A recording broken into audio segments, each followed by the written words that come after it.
Can't sleep tonight? Then stay a while. There are 5 stories waiting, pieces of other lives, told softly under the rain. Nothing too loud, nothing too fast, just enough to keep you company until the world wakes up again. Story 1, After Hours at the Museum. Working night security at a museum sounds more interesting than it actually is. Most people imagine grand halls filled with priceless artifacts, mysterious shadows, maybe the occasional supernatural encounter. The reality is 8 hours of walking the same corridors, checking the same doors, watching nothing happen on security monitors while you try not to fall asleep. My name is David, and I've been a night security guard at the Riverside Natural History Museum for about 2 years. I'm 31, took this job after my marriage fell apart, and I needed something simple, something that didn't require me to think too much or interact with people. Night shift at a museum was perfect. Just me, the exhibits, and the silence. The museum isn't huge, 3 floors, maybe 40,000 square feet total. We have the standard natural history stuff, dinosaur fossils on the first floor, including a full T-Rex skeleton that's the museum's pride and joy, mammals and taxidermy on the second floor, bears, wolves, a moose, that kind of thing. The 3rd floor is anthropology, ancient civilizations, artifacts from Egypt and Rome and South America, pottery and tools, and 1 actual mummy. I work 5 nights a week, 10 p.m. to 6 a.m. The routine is simple. Lock all the doors at closing, do hourly rounds of each floor, monitor the security cameras, make sure nothing's been disturbed. In 2 years, the most exciting thing that happened was a pipe burst in the bathroom and flooded the 1st floor hallway. Until last month, until the new exhibit arrived. They brought it in on a Wednesday afternoon while I was sleeping. I came in for my shift that night and Tom, the day security supervisor, gave me the rundown. New exhibit in the anthropology section, he said. Some kind of ceremonial chamber they reconstructed from a temple in Guatemala. Real old, pre-Columbian stuff. They're doing some kind of special display about Mayan death rituals. Creepy, I said, pouring coffee into my thermos. Yeah, well, it's all secured. Just make sure nobody messes with it. Apparently it's on loan and worth a fortune. He handed me the key card and headed out. Have a quiet night. I did my usual setup. Logged into the security system, checked all the cameras, made sure all the exterior doors were locked. Everything looked normal on the monitors. Empty halls, still exhibits, nothing moving. At 11 p.m. I started my first round. 1st floor was fine. The T-Rex skeleton loomed in the main hall, its massive jaws frozen in that permanent roar. I'd gotten used to it after 2 years, but visitors always found it intimidating. Good. That's what it was supposed to be. 2nd floor was fine. The taxidermy animals stood in their diorama displays behind glass, frozen in scenes from their former lives. The grizzly bear rearing up on its hind legs, the wolf pack surrounding a fallen elk, all still, all silent, all exactly where they should be. 3rd floor, anthropology. I took the stairs up and immediately noticed something different. There was a new section cordoned off with velvet ropes in the far corner. Temporary walls had been erected, creating a small enclosed space. A sign outside read, Mayan Death Ritual Chamber, opening soon. I wasn't supposed to go in yet. The exhibit was still being finalized. But I was curious. I ducked under the velvet rope and pushed open the door to the new exhibit space. The chamber was maybe 15 feet square, walls painted dark and covered with reproductions of Mayan hieroglyphs and artwork. In the center was a stone altar, also a reproduction, I assumed. Around the altar were artifacts in glass cases, pottery vessels painted with skulls and serpents, jade masks with empty eye sockets, obsidian knives, and in the far corner, a stone statue about 4 feet tall. The statue was of a figure sitting cross-legged, hands resting on its knees. The face was skeletal, skull-like, with hollow eyes and a wide, grinning mouth. It wore an elaborate headdress and a collar of what looked like bones. The whole thing was carved from a dark stone, almost black, and the craftsmanship was incredible. Even in the dim light, I could see every detail, every carved tooth, every etched line. There was a placard next to it, Apuch, Mayan god of death. Limestone statue, circa 800 CE. Excavated from temple ruins in Tikal, Guatemala. I stared at it for a long moment. There was something unsettling about the statue's expression, that empty grin, those hollow eyes that seemed to look right through you. I'd seen plenty of death-related artifacts in the museum, Egyptian canopic jars, European burial urns, even a few skulls. But something about this statue felt different, more present somehow. I shook off the feeling and left the chamber. Just a statue, just carved stone. Nothing to worry about. I finished my round and went back to the security office. Everything was normal on the monitors. I settled in with my thermos of coffee and a book, preparing for another long, boring night. At 1:30 a.m., camera 7 went dark, just static. I checked the system. The camera itself seemed fine. No error messages, no indication of a hardware problem. But the feed was just gray static.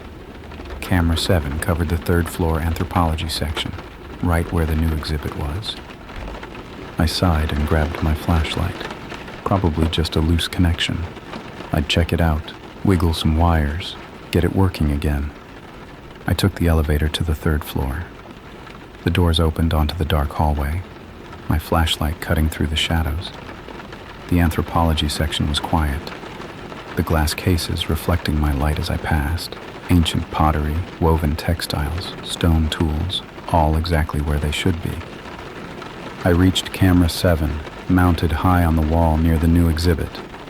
I couldn't see anything obviously wrong with it. No loose wires, no damage. I waved at it, checking if it would pick up movement. Back in the security office, camera 7 was still just static. I made a note to have maintenance look at it in the morning. As I turned to leave, I heard something, a soft sound, like stone scraping against stone, coming from inside the Mayan death chamber. I froze, listening. The sound came again, definite scraping, like something being dragged across the floor. "Hello?" I called out. "Museum security. Is someone in there?" No answer, just silence. I approached the chamber door slowly. It was closed, same as I'd left it. The velvet ropes were still in place, no sign anyone had entered. I pushed the door open, shining my flashlight inside. The beam swept across the altar, the glass cases, the artifacts. Everything looked exactly as it had before. The statue of Apuch sat in the corner, that skeletal grin unchanged. Except, had it been facing that direction before? I could have sworn it had been angled slightly away from the door. Now it seemed to be facing me directly. Those hollow eyes pointed right at where I was standing. Number. I was being paranoid. It was a stone statue. It hadn't moved. I'd just misremembered its position. I checked the room thoroughly. No signs of anyone having been there. No footprints in the dust. No disturbed artifacts. Whatever sound I'd heard must have been the building settling, or pipes, or any of 100 normal things that old buildings do at night. I went back to the security office. The rest of the night passed without incident. Camera 7 stayed dark, but nothing else seemed wrong. At 6 a.m., I logged out and handed off to the day shift. "Quiet night?" asked Tom. "Yeah," I said. "Camera 7's out, though. Needs maintenance to check it." "I'll put in a work order. Get some sleep, David." I went home and tried to sleep, but I kept seeing that statue's grinning face, those empty eyes, that expression that was somehow both lifeless and intensely present. The next night, I came in to find that maintenance hadn't fixed camera 7 yet. Something about needing to order a part, so the third floor anthropology section would have a blind spot for a few more days. Not ideal, Tom said, but it happens. Just make sure to do extra rounds up there. I nodded and started my shift. Everything felt normal at first. I did my 11 p.m. round, checked all 3 floors, everything in order. The statue was exactly where it had been, same position, same grinning expression. At midnight, I was in the security office when I heard it. Through the whole building's PA system, which shouldn't have been on, came a sound. A low humming, almost like chanting. It lasted for about 10 seconds, then cut off. I checked the PA system controls. They were off, completely off. Nothing should have been able to broadcast through them. I grabbed my flashlight and radio and headed out to investigate. The sound had been too distorted to tell where it originated, but something told me to check the 3rd floor first. The elevator ride up felt longer than usual. When the doors opened, the 3rd floor was silent. Not peaceful quiet, wrong quiet. The kind of silence that feels like something is listening. I walked down the hallway toward the anthropology section, my flashlight beam bouncing off glass cases. In the Egyptian section, the mummy in its sarcophagus seemed more prominent than usual. In the Native American section, the ceremonial masks seemed to watch me pass. I reached the Mayan death chamber. The door was open. I'd closed it. I knew I'd closed it. But now it stood wide open, darkness visible beyond the threshold. "Hello?" I called out again, my voice echoing. "This is security. If someone's in there, you need to come out now." No answer. I stepped inside the chamber, my flashlight sweeping the space. And that's when I saw it. The statue had moved. Not just turned, it had moved across the room. It was now much closer to the door, maybe only 5 feet away from where I was standing. Stone doesn't move on its own. 4-foot-tall limestone statues don't walk across rooms. This was impossible. I backed out of the chamber slowly, my heart pounding. There had to be an explanation. Someone was messing with me. A prank by the day staff, maybe, or dash. Behind me, I heard footsteps. I spun around. The hallway was empty, but I could hear them clearly now. Footsteps on the tile floor, coming from somewhere on the 3rd floor. "This isn't funny," I called out. "Whoever's up here, you're trespassing. Show yourself now." The footsteps stopped. Then I heard that chanting again. Not through the PA system this time. Live, in the building with me. Multiple voices, low and rhythmic, speaking in a language I didn't understand. I pulled out my radio. "This is David in the museum. I need police backup. Possible intruders on the 3rd floor. Static, just static." I tried my cell phone. No signal. I was 3 floors up in a concrete and stone building. Signal was always spotty here, but I'd never had 0 bars before. The chanting grew louder. It was coming from all around me now, echoing off the walls, impossible to pinpoint. And under the chanting, I heard other sounds. Stone scraping on stone. Heavy footsteps. Something large moving in the darkness. I ran for the stairs, not the elevator. Didn't trust being trapped in an enclosed space. I burst through the stairwell door and pounded down the steps, taking them 2 at a time. Behind me, I heard the stairwell door open again. Something was following me. Heavy, deliberate footsteps on the stairs, getting closer. I hit the 2nd floor landing and kept going.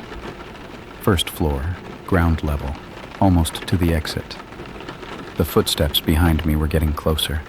Impossibly fast now. Stone grinding against stone with each step. I burst out of the stairwell into the main hall.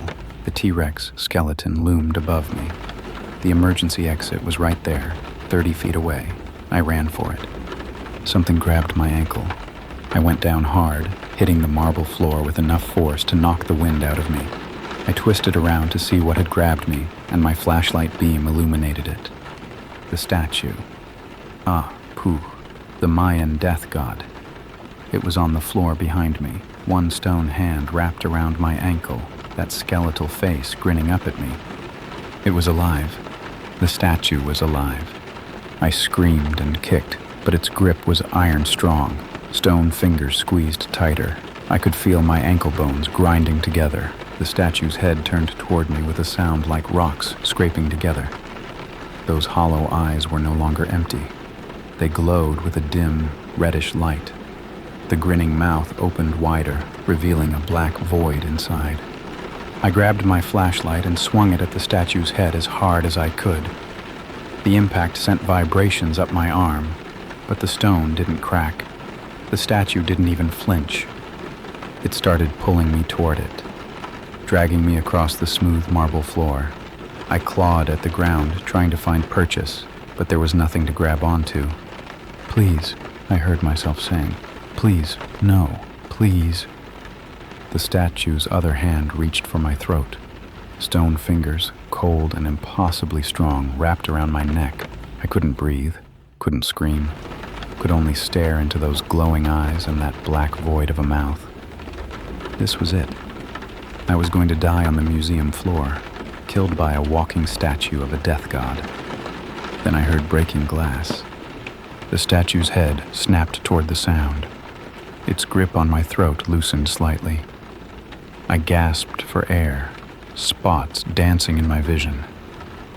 More breaking glass, footsteps, human footsteps running. "Hey!" A voice. Human, male. "Let him go." The statue released me and rose to its feet with that terrible grinding sound. It stood at full height, maybe 4 feet tall, but radiating a presence much larger. It turned toward the voice. I rolled away, coughing, my throat on fire. Through watering eyes, I saw Tom, the day shift supervisor. He was holding a fire extinguisher, backing away from the statue as it advanced on him. "David, run!" he shouted. "Get out of here!" But I couldn't leave him. I struggled to my feet, my ankles screaming in pain. Looked around desperately for a weapon, anything. The fire alarm, on the wall, 10 feet away. I limped toward it and pulled it. The alarm shrieked to life. Lights flashed, and this was the important part. The sprinkler system activated. Water began pouring from the ceiling, drenching everything. The statue stopped, its head tilted upward as water cascaded over its stone surface. The reddish glow in its eyes flickered. Tom didn't waste the opportunity. He swung the fire extinguisher at the statue's head with everything he had.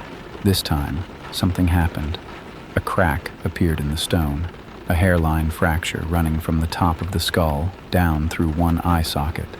The statue shuddered, reached for its head with both hands. The glow in its eyes was fading. "Again!" I shouted. "Hit it again!" Tom swung again. Another crack. The statue was coming apart, fissures spreading across its surface like a windshield after an impact. Pieces of limestone began to fall away. With a sound like a building collapsing in miniature, the statue broke apart. Chunks of stone hitting the wet marble floor, scattering across the hall.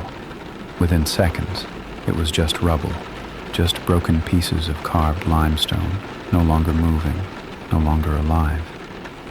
Tom and I stood there in the pouring sprinkler water, breathing hard, staring at the debris. "What the hell was that?" Tom finally said. "I don't know," I managed. My throat hurt to talk. "I don't know." The police arrived about 10 minutes later, responding to the fire alarm. Then the fire department. Then Dr. Martinez, the museum director, looking furious and terrified in equal measure. We tried to explain what happened. Tom had forgotten something at work and come back to get it. Heard me screaming. Broke a window to get inside faster. Found me being attacked by the statue. They didn't believe the statue part, of course. Thought we'd had some kind of shared delusion, or that there had been an intruder who escaped. But they couldn't explain my injuries, the bruising on my throat, the marks on my ankle. They couldn't explain the broken pieces of the statue scattered across the floor. Dr. Martinez had the remains of the statue collected and sent for analysis. He also had the entire Mayan exhibit packed up and returned to Guatemala. Whatever that death ritual chamber was supposed to be, it wasn't staying in the museum. The analysis of the statue came back weird. The limestone tested as ancient, definitely from the right time period and region. but there were things in the stone that shouldn't be there. Organic compounds, traces of blood and bone integrated into the rock at a molecular level. It's like the statue was made with human remains mixed into the stone, the lab technician told Dr. Martinez, according to Tom, who overheard. But that shouldn't be possible. You can't integrate organic material into limestone like that. It would decay. Unless it was part of the ritual. Unless whoever made that statue intended for it to be more than just carved rock. Unless they were creating a vessel for something. I quit 3 days later. Gave my 2 weeks notice, but Dr. Martinez told me not to bother coming back. I think he wanted me gone, wanted to pretend the whole thing never happened. He couldn't fire me. I'd been attacked on the job, but he could accept my resignation immediately. Tom quit too. Said he couldn't walk those halls anymore, knowing what was possible, knowing that sometimes the exhibits aren't just objects. Sometimes they're something else. The museum hired new security. They didn't tell them what happened, just said there had been an incident and some exhibits had been removed. Business as usual. But I've heard things since then, from people who still work there. The night security guards hear chanting sometimes, see shadows that don't match any physical object, find artifacts moved from where they should be, and sometimes they say, on the 3rd floor where the Mayan exhibit used to be, you can still see footprints in the dust. Small footprints, about the size that a 4-foot statue would make, appearing overnight in areas that haven't been disturbed in weeks. The thing is, I've done research since that night, looked into Apuch and Mayan death rituals, found things that made my blood run cold. Apuch wasn't just a god of death in Mayan mythology. He was a hunter, a collector of souls. His priests would perform rituals to give him physical form, to let him walk the earth and claim those who were marked for death. The ritual chamber we'd reconstructed, it wasn't just for display. It was functional. We'd recreated the exact conditions the ancient Maya used to summon their death god. And by bringing the statue into that space, by activating all the elements of the ritual even unknowingly, we'd given Apuch exactly what he needed to wake up. I was just the first person he encountered, the first soul to be claimed. If Tom hadn't shown up when he did, I'd be dead, and the statue would have gone back to its dormant state, waiting for the next night, the next guard, the next victim. How many people had it killed in the centuries before it ended up in that museum? How many souls had Apuch collected? And here's what really keeps me up at night. The statue we destroyed was one piece, one artifact from one temple. But there are other Mayan sites, other temples, other statues that might be sitting in museums right now, dormant, waiting for someone to recreate the right conditions, waiting to wake up. I work construction now, outdoor work, daylight only. I don't do nights anymore, can't do nights. Every time darkness falls, I think about that museum, about that statue with its glowing eyes and its crushing grip, about how close I came to becoming another soul in its collection. Tom messaged me last week, said he'd heard they were planning to reopen the Mayan exhibit. Different artifacts this time, not from the same temple, but still death ritual related. Still ceremonial objects used to summon and appease dark gods. I told him they're insane, told him to warn anyone who'll listen, but people don't understand. They think museum artifacts are safe, dead things in glass cases, history that can't hurt you. They're wrong. Some things aren't meant to be preserved. Some things aren't meant to be studied. Some rituals are better left buried in ruined temples, forgotten by time, never reconstructed.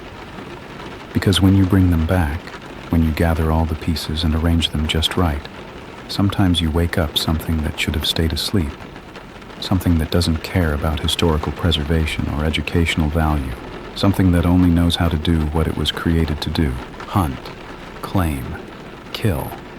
If you ever visit a museum and see artifacts related to death rituals, ancient ceremonies, or gods of the underworld, just keep walking. Don't linger. Don't read every placard. Don't study every detail. And if you ever work night security at a museum, pay attention to what's on display. Learn what the artifacts are. what they were used for, what they represent.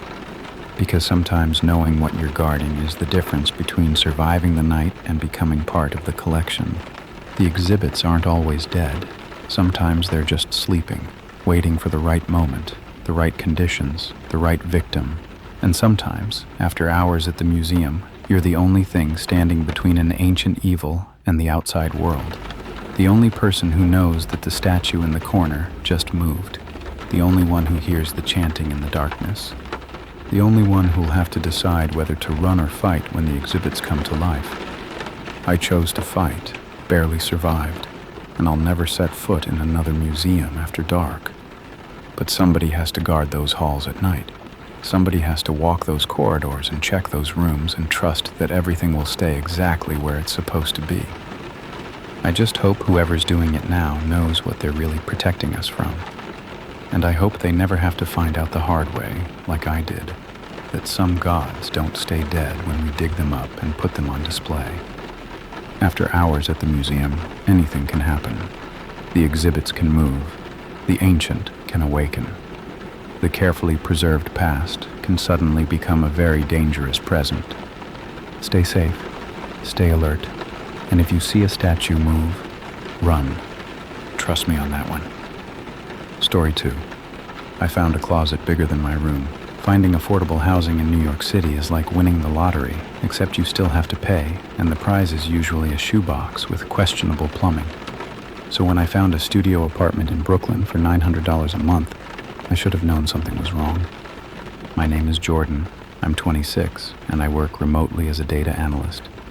The apartment hunting had been brutal. 3 months of looking, dozens of applications, all rejected or priced out of my budget. Then I saw the listing on Craigslist. Studio apartment, Bushwick, $900 per month, available immediately. The photos looked fine, small sure, but that's New York. A combined living space and bedroom, tiny kitchen along one wall, bathroom that looked like it had been updated sometime in the past decade. Nothing fancy, but clean and livable. I emailed within 5 minutes of seeing the listing. The landlord, a guy named Mr. Petrov, responded within an hour. Could I see it today? Yes, I absolutely could. The building was one of those older Brooklyn walk-ups. 6 stories, red brick, fire escapes zigzagging down the front. Mr. Petrov met me at the street entrance. He was maybe 60, Eastern European accent, wearing a cheap suit that had seen better days. 4th floor, he said, leading me up the narrow stairwell. No elevator, but good exercise, yes? The apartment was 4C at the end of a dim hallway that smelled like decades of cooking and old carpet.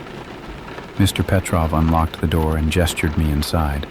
It was exactly as advertised, maybe 300 square feet, a single room with a kitchen counter along one wall and a bathroom off to the side, one window overlooking the street, radiator heat, hardwood floors that were worn but solid. Very good apartment, Mr. Petrov said. Previous tenant, she lived here 5 years. Very quiet, very clean. Why did she leave? I asked. He hesitated, just a fraction of a second, but I noticed. She relocated for work. Very sudden. I walked around the space, checking outlets, testing the faucet, opening cabinets. Everything seemed functional. And for $900 a month in Brooklyn, I wasn't going to nitpick. There was one closet, a narrow door next to the bathroom. I opened it. Standard closet. About 3 feet wide, 2 feet deep, a rod for hanging clothes, and a shelf above. Empty, except for some wire hangers left behind. Closet space is good, yes? Mr. Petrov said. It's fine, I said. For a studio apartment, any closet space was a luxury. I'll take it. His eyebrows raised. You don't want to think about it? See other places? I've been looking for 3 months. This is the best thing in my budget. If it's still available, I'll take it. Something flickered across his face. Not pleasure at finding a tenant. Something else. Regret, maybe, or concern. But it was gone before I could analyze it. Very well. First, last, security deposit. You can move in this weekend. I signed the lease that afternoon, handed over a check that cleaned out most of my savings, and tried not to think about the fact that I'd just committed to a year in an apartment I'd spent less than 15 minutes viewing. I moved in on Saturday with help from my friend Kira. It didn't take long. I didn't own much. A bed, a desk, a dresser, some boxes of clothes, and kitchen supplies. Everything fit easily in the small space. "It's cozy," Kira said, which was code for "it's tiny." "It's affordable," I countered, "and it's mine. No roommates, no lease renewals every 6 months, just mine." After Kira left, I spent the rest of the day unpacking and organizing. The closet swallowed most of my clothes easily. I had room for hanging items on the rod and folded clothes on the shelf. There was even empty space left over. That first week was normal. I set up my workspace at the desk by the window, adjusted to the sounds of the building. Footsteps overhead, pipes clanking, sirens from the street below. Typical New York apartment living. On Thursday night, I was getting ready for bed when I noticed something odd about the closet. The door was open. I always left it open. No reason to keep it closed. And from my bed, the closet looked deeper than it should. I got up and walked over to it. No, it was the same. 3 feet wide, 2 feet deep. The back wall where it should be. I was just tired, seeing things in the dim light. I closed the door and went to sleep. Friday morning, I was looking for a specific sweater. I knew I'd hung it in the closet, but I couldn't see it on the rod. I pushed aside the other hanging clothes, reaching toward the back. My hand hit the back wall, except it felt further away than 2 feet. More like 3 feet, maybe 4. I stepped into the closet, pulling the chain for the overhead bulb. Light filled the small space, but it wasn't small anymore. The back wall was definitely further away than it should be. Not dramatically so, but noticeably. Maybe 5 feet deep now instead of 2. I stood there, confused. Had I misjudged the depth when I first looked at the apartment? Had I been wrong about the measurements? I paced it off, 5 feet from the door to the back wall. I stepped out of the closet and looked at it from the outside. From this angle, it should be 2 feet deep, maybe 2.5. But I'd just measured 5 feet inside. That didn't make sense. The space inside should match the space outside. That's how buildings worked. I grabbed my phone and took photos. Inside the closet, outside the closet, from different angles. I'd look at them later, figure out if I was missing something obvious. I found my sweater. It had been pushed all the way to the back, further back than I remembered hanging it. I put it on and tried to forget about the weird spatial discrepancy, but I couldn't. All day, while I was working, I kept glancing at the closet, kept thinking about those measurements, kept wondering if I was losing my mind or if something genuinely weird was happening. That night, I measured the closet again. 6 feet deep. It was growing. I measured the wall on the outside, from my room. The distance from the closet door to the exterior wall of the building was maybe 8 feet total, which meant the closet, if it was 6 feet deep inside, should be going through the wall, into the hallway or into the neighboring apartment. But that was impossible.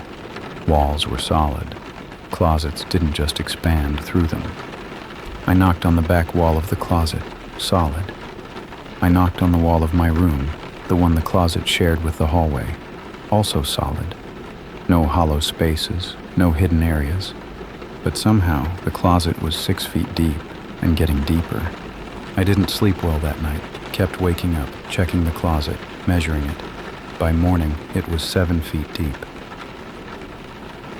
I called Mr. Petrov on Saturday morning, tried to explain what was happening without sounding insane. "The closet in my apartment," I said. "There's something wrong with it. It seems to be getting bigger." Silence on the other end. "Mr. Petrov?" "Yes, I am here." His voice was tight. "How much bigger?" "It was 2 feet deep when I moved in. Now it's about 7 feet, and it's growing every day." More silence. Then, you should not go in the closet. What? Why? What's happening? Just do not go in. Do not go past the door. I will come look at it. He hung up before I could ask more questions. He showed up an hour later, looking nervous. Wouldn't meet my eyes. He went straight to the closet, opened the door, looked inside. 7 feet, he muttered. Already 7 feet. What's happening? I demanded. Why is my closet defying physics? He closed the closet door and turned to me. The previous tenant. She did not relocate for work. She went into the closet and did not come back out. My blood ran cold. What do you mean she didn't come back out? She called me, like you did. Said the closet was getting bigger. I told her not to go in, but she was curious. She wanted to see how far it went. He looked at the closed door. I found her belongings still here, her phone, her wallet. But she was gone. The closet was empty. That's not possible. Closets don't eat people. That's insane. And yet, he gestured at the door. Your closet is 7 feet deep when it should be 2. You tell me what is possible. I stared at the closet door. So what do I do? Just never use my closet? Live with the constant threat of an expanding, impossible space in my apartment? Do not go in past the threshold, he said firmly. Reach in to get clothes if you must, but do not step inside. And if it gets too big, if it keeps growing, you call me. We break the lease, you move out. And what happens to the next tenant? I asked. Do you just keep renting this apartment, not telling people about the closet that eats residents? He had the decency to look ashamed. The closet does not always do this. Sometimes it is normal for years. Other times. He trailed off. I inherited this building from my uncle. He warned me about 4C, said some apartments have irregularities, that certain spaces do not follow normal rules. And you still rent it out. I was angry now. You still take people's money and put them in danger. I need the income, he said simply. And I warn them. I try to warn them. Most people, they do not have problems. The closet stays normal. They live here for years. No issues. But some people, I said, like the previous tenant, they disappear. He nodded. I am sorry. I should have told you before you signed the lease, but I thought, I hoped, it would be fine, that the closet would behave. After he left, I sat on my bed and stared at the closet door. I'd paid first, last, and security deposit. I couldn't afford to just move out. I'd be out thousands of dollars, and I'd have to start the apartment search all over again. But I also couldn't live with a mysterious, expanding closet that had apparently swallowed my predecessor. I made a decision. I'd be careful. I'd follow Mr. Petrov's instructions. I wouldn't go into the closet, but I also wouldn't just ignore it. I'd monitor it, document it, figure out what was happening, if I could. I set up my phone to record the closet overnight. Time-lapse mode, aimed at the open door. I wanted to see if it grew gradually or in spurts. Wanted to understand the pattern. In the morning, I watched the footage. At 3:17 a.m., the closet suddenly expanded. Not gradually. In one frame, it was 7 feet deep. In the next frame, it was 8 feet deep. Like someone had added a foot of space instantly, between 1 second and the next. And in that expanded space in the back of the closet, I could see something. A shadow. Movement. Something that wasn't there before and was gone by the next frame. I watched that segment over and over. Enhanced the image as much as my phone would allow. There had definitely been something, or someone, in the back of the closet when it expanded. A figure, human-shaped, standing in the newly created space. Then the space grew another foot, pushing the figure further back, further into the depths, and it was gone from the camera's view, swallowed by the darkness. The closet was 9 feet deep now, 9 feet of space where there should be 2. 9 feet that existed somewhere that wasn't quite connected to my apartment or to reality. I couldn't use the closet anymore. Couldn't even reach in to grab clothes. The back was too far away, and I was afraid that if I leaned in too far, I'd lose my balance, fall forward, end up like the previous tenant. I moved all my hanging clothes to a rack I bought from Target, packed my other clothes back into suitcases, and shoved them under my bed. The closet stood empty, door hanging open, darkness visible at the back, where there should be a wall. 10 feet deep on Monday, 12 feet on Wednesday, 15 feet by Friday. The closet was becoming less of a closet and more of a corridor. A tunnel leading somewhere I couldn't see and didn't want to go. I started hearing sounds from it at night. Soft sounds, like footsteps on carpet, like breathing, like someone moving around in there, exploring the impossible space. I called Mr. Petrov again. It's 15 feet deep now, and I hear things inside it. I need to break the lease.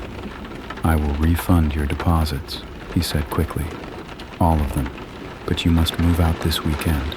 Before ... Before what? Before it gets big enough that things can come out. I should have left then. Should have packed immediately, crashed with Kira, found a new place. But I'd just gotten this apartment, just set everything up. I didn't want to admit defeat. Didn't want to go back to sleeping on couches and searching Craigslist and applying for overpriced studios. So I waited until the weekend, 3 more days. What was the worst that could happen in 3 days? On Thursday night, I woke up at 2 a.m. to the sound of something falling, a thud, like a book dropping onto the floor. I turned on the light and looked around. Nothing seemed out of place. Then I saw it. One of my shoes. The sneakers I'd left by the door. It was in the middle of the room now, near the closet. Like something had moved it. Or like something had tried to take it into the closet and dropped it. I grabbed the shoe and backed away from the closet. The opening looked larger now. Not just deeper, wider. The doorframe seemed to have expanded, though when I looked directly at it, it was still the same size as before. But peripherally, out of the corner of my eye, it looked huge. The closet was now 20 feet deep. I could see it stretching back, the walls narrowing in perspective, like looking down a hallway. The back was lost in darkness, too far away for the overhead bulb to illuminate. And in that darkness, I saw movement. Something shifting, changing position. Something that was definitely not clothes or hangers or any inanimate object. "Hello?" I called out. My voice echoed slightly, like the closet had become large enough to create reverb. No answer, but the movement stopped, like whatever was in there was now listening. "Is someone there? If you can hear me, please say something." Silence. Then, from very far away, a voice. Faint, distorted, but definitely a voice. "Help." It was a woman's voice. The previous tenant. Had she been in there this whole time, trapped in the expanding closet, unable to find her way back out? "Where are you?" I called. "Can you see the light? Can you follow it back to the door?" "Can't find it," the voice said, each word echoing strangely. "Too far. Too many turns. Can't find the door." "The closet doesn't have turns," I said. "It's just a straight space. Just walk toward my voice." "Not straight anymore," the voice said. It changed. There are rooms now, hallways, doors. So many doors. My skin prickled. The closet had become more than just an extended space. It had developed complexity, architecture. It was becoming its own location, its own building, accessible only through my apartment. "I'm going to call for help," I said. "I'm going to get someone." "Don't leave," the voice pleaded. If you close the door, if you turn off the light, I'll never find my way. Please, please don't leave me in here. I stood at the threshold of the closet, torn between helping this woman and protecting myself. She'd been in there for weeks, maybe months. If she hadn't found her way out yet, what could I possibly do? But I couldn't just abandon her, couldn't close the door and pretend I hadn't heard her desperate plea. I'm going to come in, I said, just inside the door. I'm going to leave the apartment door open so I can see the light from the hallway. That will be my marker. You follow my voice toward that light, okay? We both head toward that light. Okay, the voice said, small and scared. Okay, I'll try. I tied one end of my phone charger cable to the doorknob of the apartment door. The other end I held onto, a literal lifeline connecting me to reality. Then I stepped into the closet. The moment I crossed the threshold, everything changed. The space wasn't just deeper, it was different. The walls were still there, but they felt more distant, less solid. The floor beneath my feet was still hardwood, but it felt wrong, like it was hardwood over something else, something I couldn't identify. I took another step in, then another. The light from the apartment behind me was still visible, still bright. I could see the cable in my hand, still taut, still connected to the door. I'm coming, I called out. Keep talking so I can find you. I'm here, the voice said, clearer now. I can see light. Very faint, but I can see it. I walked deeper. The closet had definitely become a corridor. The walls extended endlessly in front of me, the ceiling higher than it should be. Doors appeared on either side, closet doors, all closed, leading to unknown spaces. Don't open any doors, I said, to myself as much as to her. Just stay in the main corridor. 20 feet in, 30 feet. The cable in my hand was taut, pulling against me. I'd gone as far as the cable would allow. The light from my apartment was still visible behind me, but dimmer now, like I was looking at it through fog. I can't go any further, I called. My cable won't reach. You need to come toward me. Can you see me? I think so, the voice said. I see a shadow. Is that you? Yes, follow the shadow. Follow it back to the light. I waited, holding the cable, watching the darkness ahead. And slowly, a figure emerged. A woman, maybe 30, wearing pajamas that were dirty and torn. She looked thin, exhausted, terrified, but alive. Thank God, she whispered when she saw me. Thank God, I thought I'd die in here. We're not out yet, I said. Hold on to me. We go back together. She grabbed my arm, her grip desperate and strong. We turned and started walking back toward the light. But something was wrong. The light didn't seem to be getting closer. We walked and walked, and it stayed the same distance away, like we were on a treadmill. It's not working, she said, panic rising in her voice. We're not moving. It's keeping us here. The cable, I said. I'm still holding the cable. It's connected to reality. We just need to pull ourselves along it. I started pulling, hand over hand, dragging us both back along the cable toward the door. It was like pulling against a current, like something was resisting our movement. But the cable held, and slowly, incrementally, the light got brighter. We were almost there. I could see the frame of the closet door now, could see my apartment beyond it. Just a few more feet. The cable snapped. The end I'd been holding onto broke free from the doorknob, the phone charger finally giving way under the strain. The light from my apartment immediately began to recede, like it was being pulled away from us. No! I lunged forward, dragging the woman with me. We stumbled over the threshold, falling onto the hardwood floor of my apartment. I kicked backward, and my foot connected with the closet door, slamming it shut. We lay there on the floor, breathing hard, the closed closet door behind us. From inside, I could hear sounds, scratching, movement, like something was trying to get out. The woman's name was Rebecca. She'd been the tenant before me, the one who'd disappeared into the closet 3 months ago. She'd spent all that time wandering the impossible space, trying to find her way back, slowly starving in a maze that kept expanding. I gave her water, food, let her use the shower while I called Mr. Petrov and then 911. Rebecca needed medical attention, psychological evaluation, a whole support system to recover from whatever had happened to her. Mr. Petrov arrived before the paramedics, looking stricken. "She's alive? You got her out?" "No thanks to you," I said. "You knew people disappeared and you kept renting this place. You could have closed it up, condemned it." "It's just a closet," he said weakly. "How do you condemn a building because of a closet?" "By telling the truth. By admitting that something impossible and dangerous is happening here."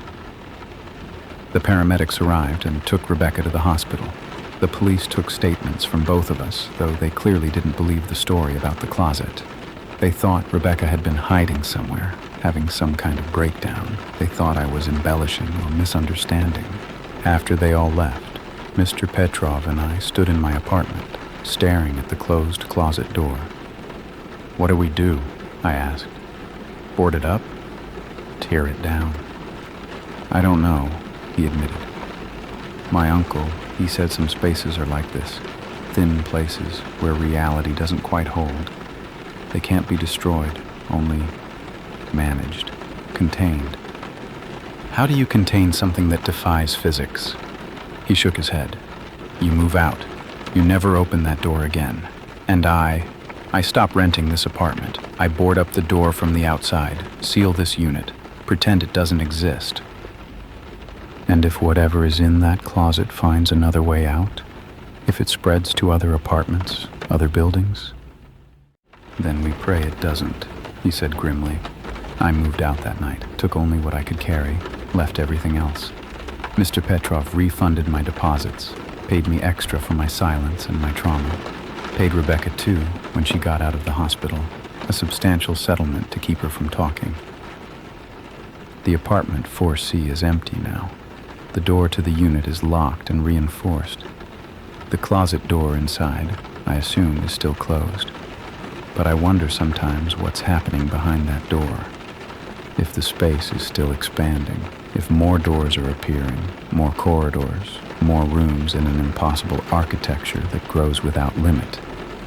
I wonder if it's just that one closet, or if there are others. Other thin places where space doesn't work right. Other apartments, other buildings, other rooms where you might open a door and find not a closet, but a gateway to somewhere that shouldn't exist. Rebecca recovered, physically at least. Mentally, she's still dealing with it. Still has nightmares about wandering endless corridors, about doors that lead to more doors, about spaces that expand forever. She moved back to Ohio, as far from New York as she could get. Last I heard, she refuses to open closets, uses open racks for her clothes, can't handle any enclosed space. I understand. I'm the same now. My new apartment, a properly priced normal studio, doesn't have a closet, just an alcove with a curtain. I can see everything, see that the space is exactly as deep as it should be, that no impossible architecture is developing when I'm not looking. But sometimes, late at night, I hear sounds, like footsteps in a distant hallway, like doors opening and closing in rooms that aren't there, like someone moving through spaces that exist between the walls of the world. And I wonder if I really escaped, or if by opening that closet, by stepping inside, I brought something back with me. Some connection to that impossible space. Some link that means I'll never be completely free of it. The closet was bigger than my room, and maybe, in some way, it's still growing, still expanding, still adding corridors and doors and rooms to an architecture that exists outside normal space, still waiting for someone curious enough or desperate enough to open the door and step inside. If you're looking for an apartment and the rent seems too good to be true, it probably is. If the landlord seems nervous or hesitant, ask questions. If previous tenants left suddenly with no explanation, walk away. And if you move into a place and something seems off about the closet, if it seems deeper than it should be, if the measurements don't add up, if you hear sounds from inside when it should be empty, get out. Immediately. Don't wait to see if it gets worse. Don't be curious about what's happening. Just leave. Because some spaces don't follow normal rules. Some closets are bigger than they should be, and some doorways lead to places you can't come back from. I found a closet bigger than my room. And I found out that sometimes the spaces we think we understand are just the beginning. That behind every door might be another door, another room, another impossible corridor leading deeper into spaces that shouldn't exist.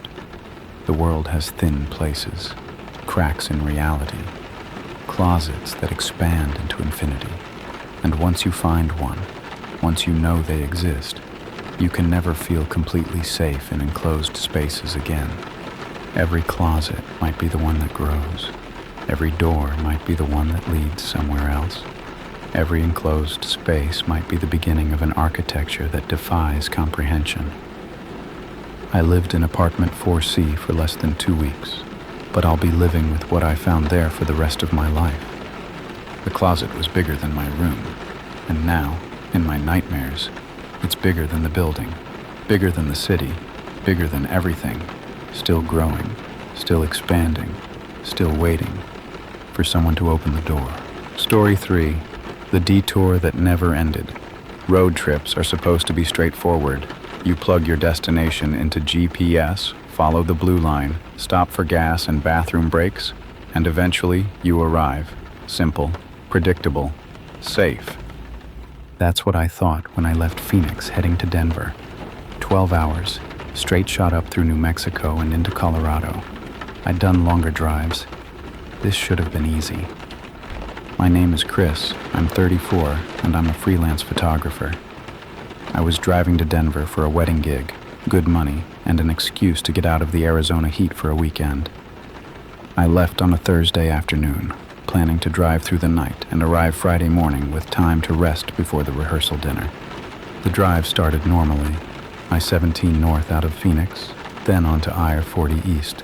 The sun was setting behind me, painting the desert in shades of orange and red. My playlist was good, my coffee was hot, and I had a full tank of gas. Everything was perfect. I crossed into New Mexico around 9 p.m.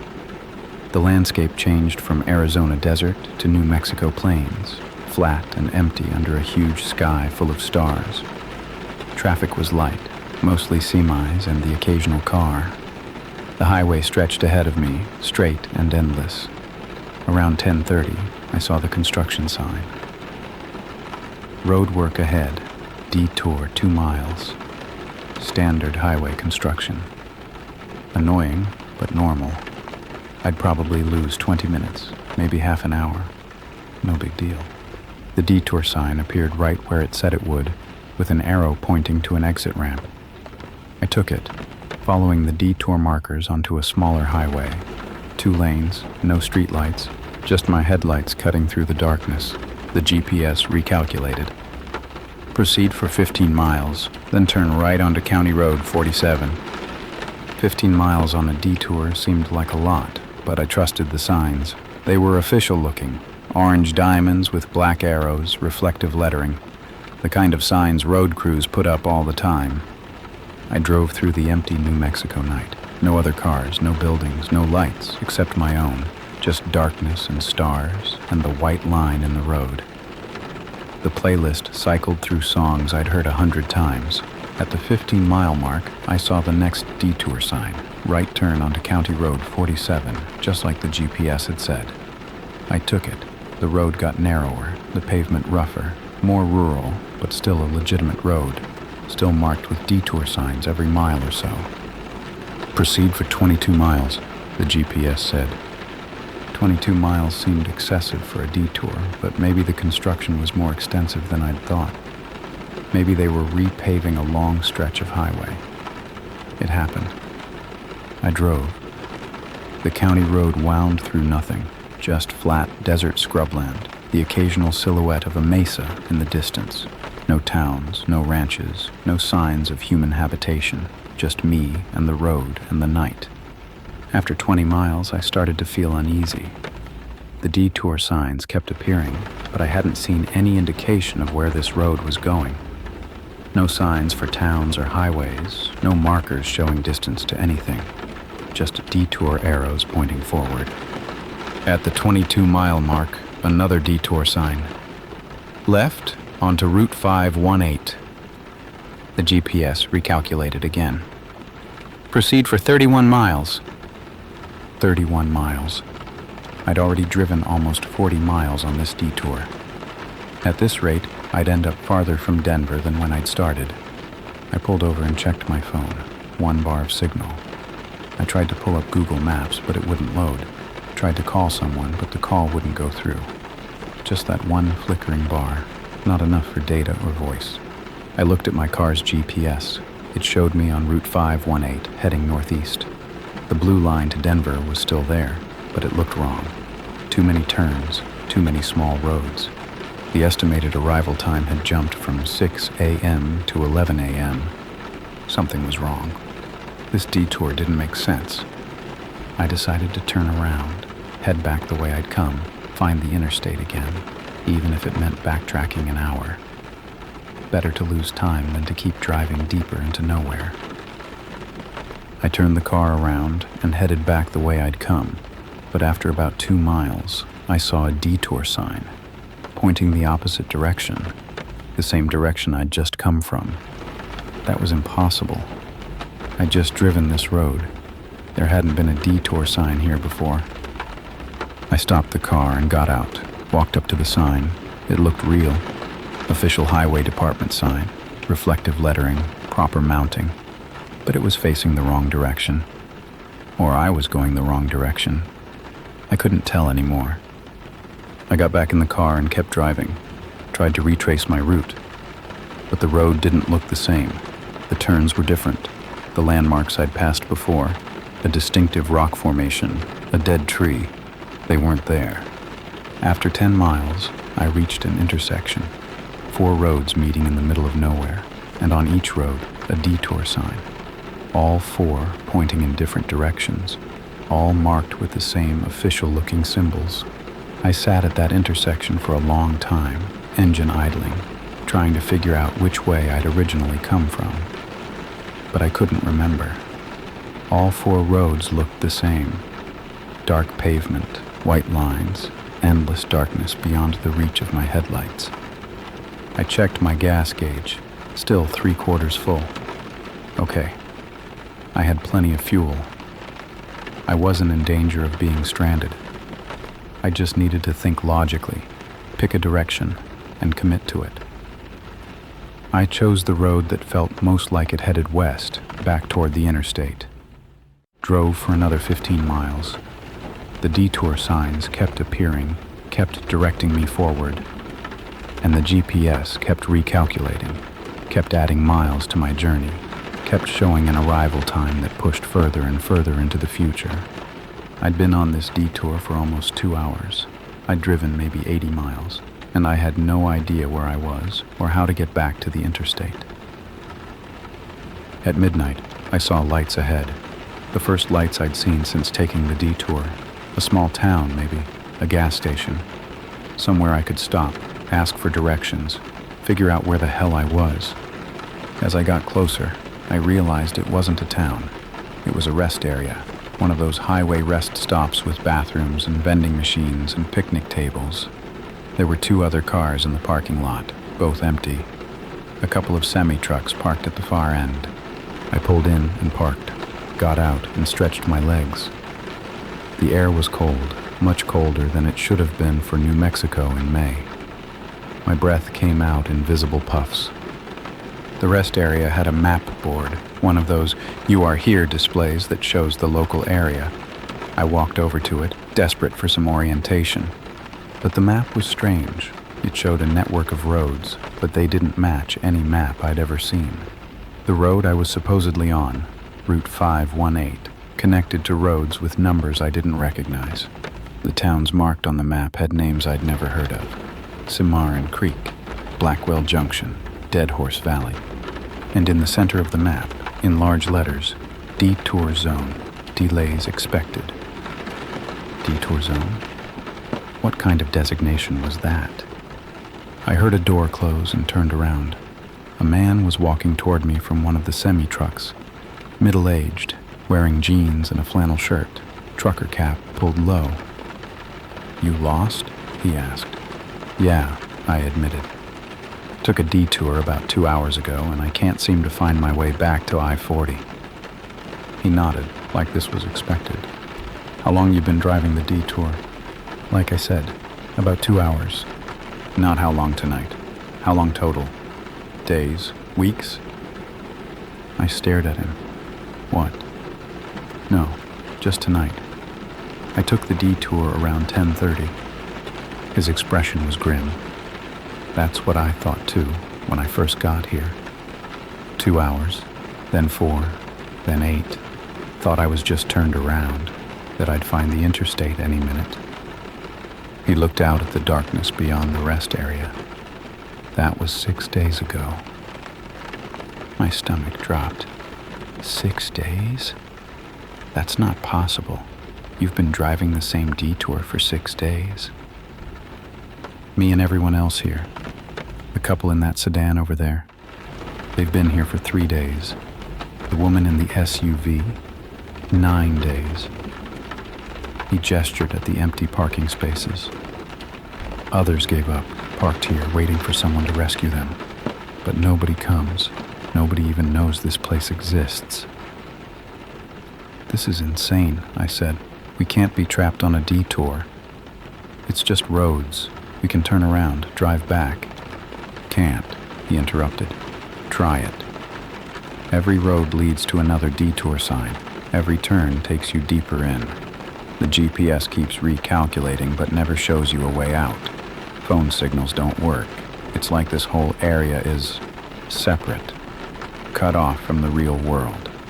I didn't want to believe him. This was too bizarre, too much like something out of a horror story. But I'd been experiencing it myself. The impossible detour signs, the roads that didn't match my memory, the GPS that kept adding miles instead of subtracting them. "There has to be an explanation," I said. "Construction, maybe temporary road closures that confuse the GPS." "There is no construction," the trucker said flatly. "I've driven every road in this detour zone. There's no road work, no crews, no legitimate reason for any of this. Just signs that appear and disappear, roads that loop back on themselves, and an ever-growing number of lost drivers." Another car pulled into the rest area, a small sedan, Arizona plates. A woman got out, maybe late 20s, looking exhausted and scared. "Thank God," she said when she saw us.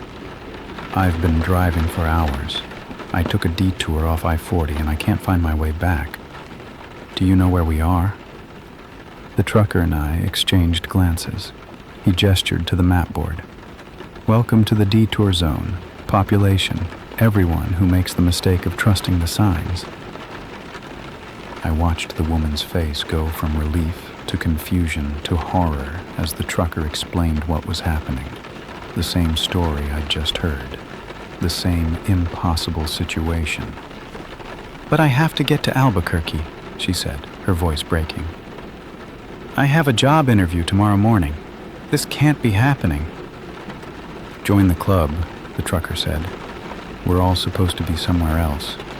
We all have places to be, people waiting for us, but the detour doesn't care." I looked at my phone. Still that single bar, flickering in and out. I tried to text my contact in Denver, let them know I was delayed. The message failed to send. "I'm not staying here," I said. "I'm not giving up. There has to be a way out." The trucker shrugged. "Be my guest." I tried for 4 days straight before I parked here. Drove every road, followed every sign, tried every possible combination of turns. Always ended up back at this rest area or one of the others scattered through the zone. There are other rest areas, 4 that I've found. Each one has stranded drivers. Each one has people who've been here for days or weeks, slowly running out of supplies, running out of hope. He looked at his semi-truck. I've still got food in my trailer. Delivering groceries to Colorado. Least I won't starve. But eventually, the fuel runs out. The phones die. And then what? The Arizona woman was crying now, sitting at one of the picnic tables, her head in her hands. I wanted to comfort her, to tell her it would be okay, but I didn't know if that was true. I got back in my car. I wasn't going to wait at a rest area for rescue that might never come. I was going to keep driving, keep trying, keep searching for a way out.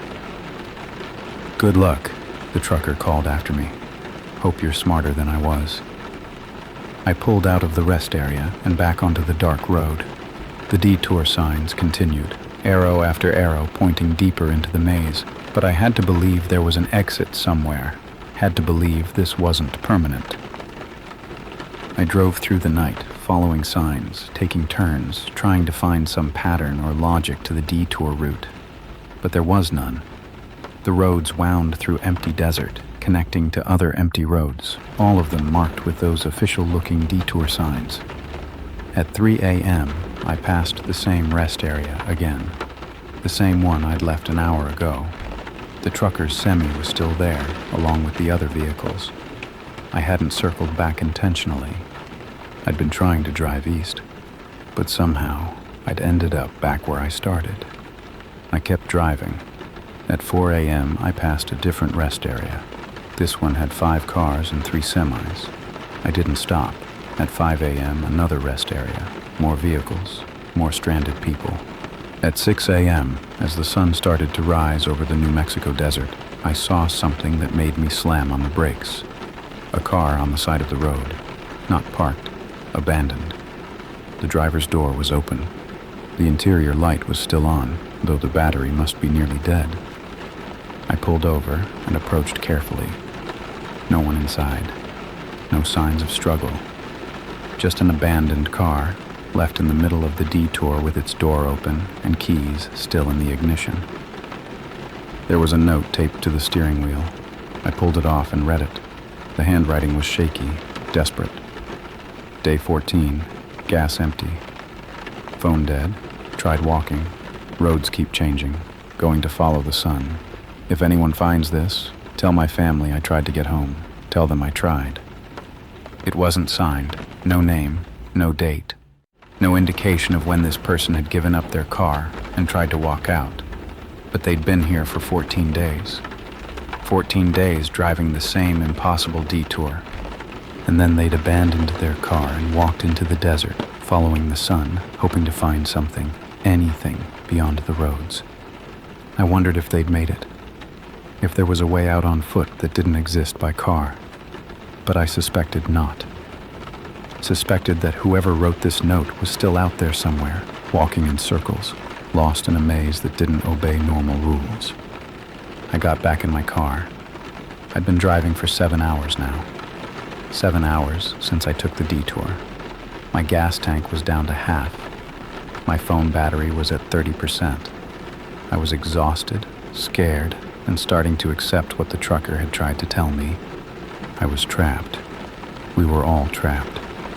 Caught in something that shouldn't exist. A detour that never ended. A network of roads that led nowhere. A pocket of reality that had broken off from the world and created its own rules. Day 2. That's what I called it, though time was getting weird. The sun rose and set, so I could count days, but the hours felt wrong. Sometimes an hour would drag on forever. Sometimes I'd blink and 3 hours had passed. I'd stopped at one of the rest areas, not the first one, but another I'd found on the southern edge of the detour zone. There were 12 other people there, 12 other drivers who'd given up trying to navigate the impossible roads and decided to wait. Wait for what? None of us knew. Rescue. The detour to end. The roads to start making sense again. Something. A man named Derek, who'd been there the longest, 23 days, had started a log. Writing down when people arrived, what roads they'd taken, what signs they'd seen, trying to find a pattern. "There isn't one," he told me, showing me his notebook filled with sketches of roads and intersections. "I've mapped everything I can. The roads change, not physically. The pavement is the same, but the connections change. A road that led north yesterday leads west today. An intersection that had 3 roads yesterday has 4 roads today. It's not stable. It's not even really geography anymore." "Then what is it?" I asked. He shrugged. "Best guess?" We took a wrong turn, not just off the highway, but off the map entirely. Ended up in some kind of pocket dimension, alternate reality. I don't know what to call it, but it's not part of the normal world anymore. A woman named Patricia, who'd been there 11 days, disagreed. "It's not supernatural. It's got to be some kind of psychological experiment, or a glitch in GPS systems that's creating a feedback loop. Or maybe we're all having shared hallucinations from carbon monoxide or something." But none of those explanations held up. The roads were real. The cars were real.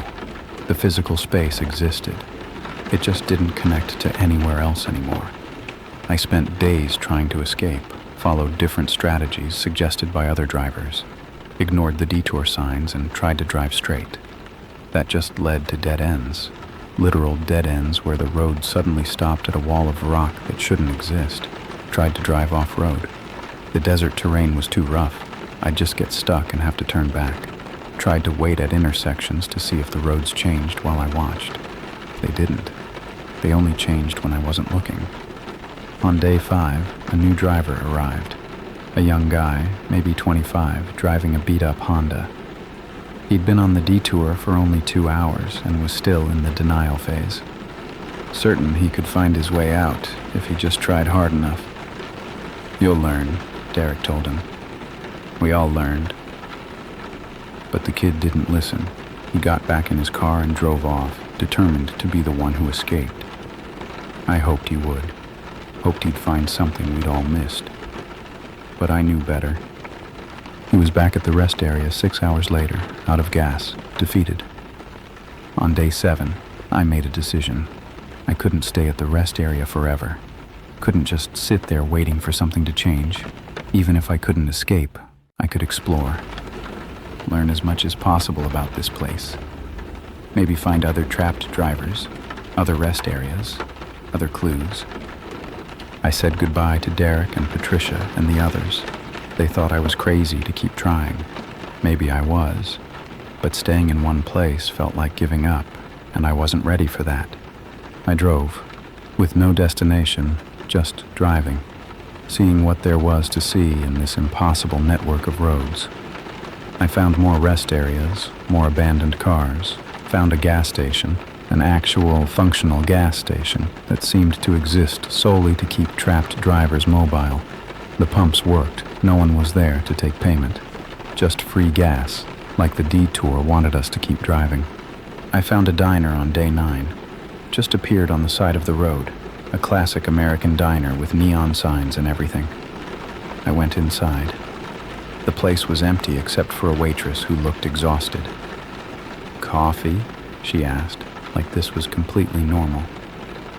"How long have you been here?" I asked. "Don't know anymore.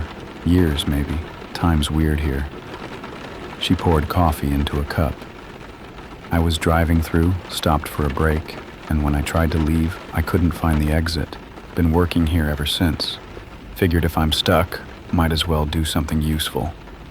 I drank the coffee. It was real. Good even. "Is there food?" "Kitchen's stocked. Never runs out. Make yourself whatever you want." I ate scrambled eggs and toast while she sat at the counter, staring out the window at the empty road. She said she'd seen hundreds of drivers pass by over the years. Some stopped, some didn't. None of them escaped. Some gave up and parked at rest areas. Some kept driving until they ran out of gas. Some, like her, found roles to fill. Cook, mechanic, guardian of one of the strange buildings that existed in the detour zone. "Do people die here?" I asked. "Don't think so," she said. "Haven't seen anyone die. But haven't seen anyone leave either. We just exist. driving or waiting or working, stuck in the detour that never ends. After the diner, I found other impossible things. A motel with infinite rooms, a repair shop with every car part imaginable, a library full of road atlases and maps, none of which showed the real world. All of them showed the detour zone in increasingly elaborate detail, as if the zone was growing, adding new roads, new destinations, new ways to be lost. On day 12, I stopped counting, stopped trying to escape, just drove, following whatever roads appeared, seeing what there was to see, accepting that this was my life now, the eternal detour, the maze without exit. I passed other drivers sometimes. We'd wave to each other, fellow travelers in this impossible space. Some looked desperate, some looked resigned, some looked almost peaceful, like they'd accepted their fate and found a strange kind of freedom in it. I didn't feel free, but I didn't feel trapped anymore either, just suspended, existing in this pocket of pavement and signs and endless highway, not dead, not alive, not moving forward, not stuck in place, just driving, always driving. I don't know how long I've been here now. Weeks, months, the seasons don't change. The sun rises and sets, but the temperature stays constant. My car never breaks down. I never get sick. I never run out of gas anymore. I just find those mysterious stations when I need them. I see the same drivers sometimes. Derek at his rest area, still mapping roads that don't stay mapped. Patricia at another rest area, organizing supplies for drivers who'll never need them. The waitress at the diner, pouring infinite coffee for customers who never stay long. New drivers arrive regularly, fresh off the interstate, confused and scared, certain they'll be the one to find the exit. I try to help them, tell them about the rest areas, the gas stations, the diner, tell them not to waste their time looking for an exit because there isn't one. Some listen, most don't. Everyone thinks they'll be the exception. I've stopped trying to escape. I've stopped trying to understand. The detour exists. That's all that matters. It's a place, or a trap, or a dimension, or whatever you want to call it. And it's real. And I'm in it. The only thing I do now is warn people. When I'm near the edge of the detour zone, where new drivers enter, I try to flag them down. Try to tell them to turn around, to go back to the interstate, to ignore the detour signs. But they can't see me. Or they do see me but think I'm crazy. Or they wave and keep driving, certain they know better than some panicked stranger on the side of the road. And then they're stuck too. Another car on the infinite highway. Another driver who'll never reach their destination. I wonder sometimes if anyone is looking for me. If my contact in Denver reported me missing. If police are searching. But I know they won't find me. You can't find someone who's fallen off the map, who took a wrong turn into a place that exists outside normal geography. The wedding I was supposed to photograph happened without me. My apartment is probably empty now, lease expired, belongings in storage or thrown away. My life continues without me, or stopped completely, depending on how you look at it.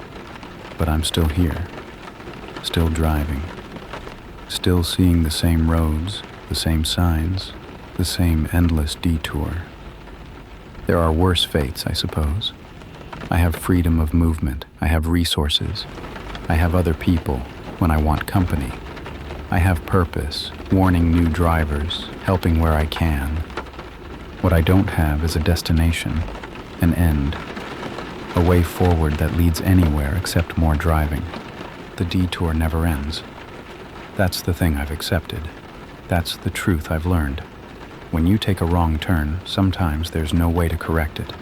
Sometimes you're just on a new path, and that path goes on forever. If you're reading this somehow, if this account reaches you through some impossible means, please listen. When you're driving and you see construction signs, detour markers, arrows pointing off the main highway, be careful, be very careful. Not all detours are what they seem. Not all roads lead back to where you started. Some roads lead nowhere. Some roads lead to places that exist between destinations, pockets of pavement that loop forever. Look for the signs. Real detour signs have specific markings, county logos, construction company names, estimated time of delay. If the signs are too generic, too perfect, too consistent, don't follow them. If your GPS starts recalculating over and over, adding miles instead of subtracting them, turn around immediately. Don't trust that you'll find your way eventually. If you see other cars pulled over, people looking lost and confused, stop. Ask if they're okay. Find out how long they've been driving. If they say hours when it should have been minutes, turn around and get out while you can. And if you find yourself on a road that seems to loop back on itself, where every intersection looks the same and every sign points forward, stop, park, don't drive deeper in. Call for help before your signal dies. Wait for someone to find you before you get so lost that no one can. Because once you're truly lost in the detour zone, once you've driven far enough that the real world becomes distant memory, there's no going back. There's only forward, and forward leads nowhere. I'm still driving, still hoping, in some small part of my mind, that I'll find the exit. That one day I'll crest a hill and see the interstate, real and solid and leading to actual places.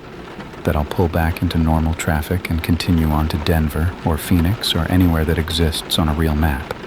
But I know better now.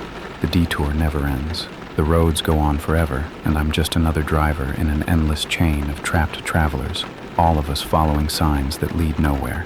The engine hums beneath me. The white line unreels ahead of me. The horizon stays always the same distance away. And I drive, because what else is there to do? The detour continues. It always continues. And somewhere out there, right now, another driver is seeing construction signs. Another GPS is recalculating. Another person is taking the exit, following the arrows, trusting the official-looking markers. Another person who doesn't know yet that they're about to join me. About to become another permanent resident of the roads that don't exist on any map. Another lost soul in the detour that never ends. I hope you're not next. I hope you're smarter than I was. I hope you question the signs, trust your instincts, turn back while you still can. Because once you're here forever. Driving the same impossible roads, following the same endless signs, searching for an exit that doesn't exist. The detour never ends. Remember that. The detour never, ever ends. And I'm still driving, still searching. Still hoping against hope that somewhere, somehow, there's a way out.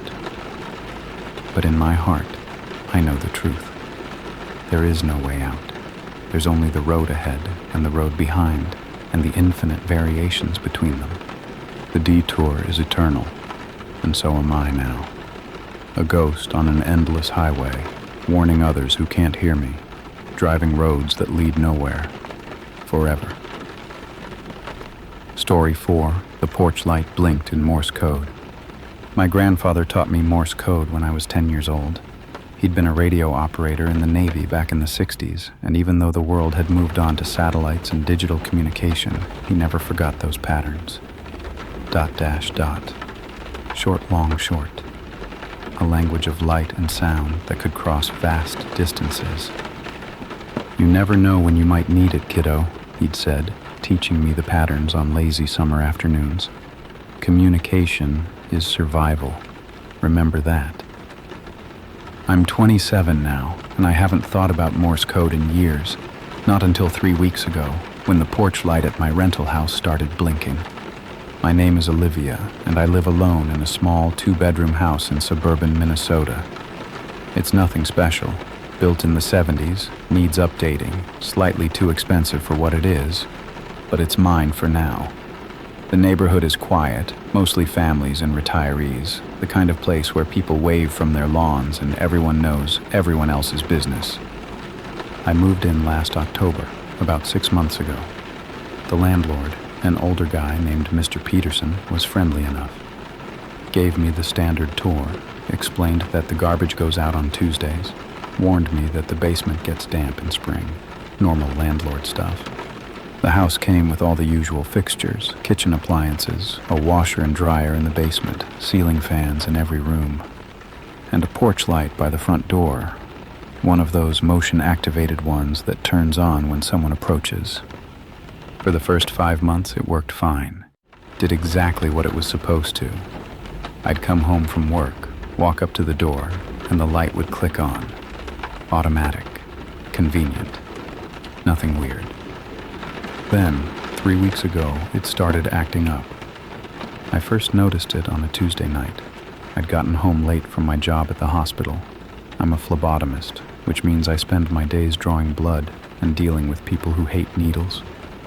It was almost 11 p.m. when I pulled into the driveway, exhausted and ready to collapse into bed. As I walked up to the porch, the light turned on. Normal, but then, as I was fumbling with my keys, it turned off. Then on again, then off. I looked up at it, annoyed. Great, the motion sensor was going bad. That's what I needed, another thing to fix in this rental. But then the pattern continued. On, off, on. Off, on, off. Quick flashes, then longer ones. Not random, deliberate.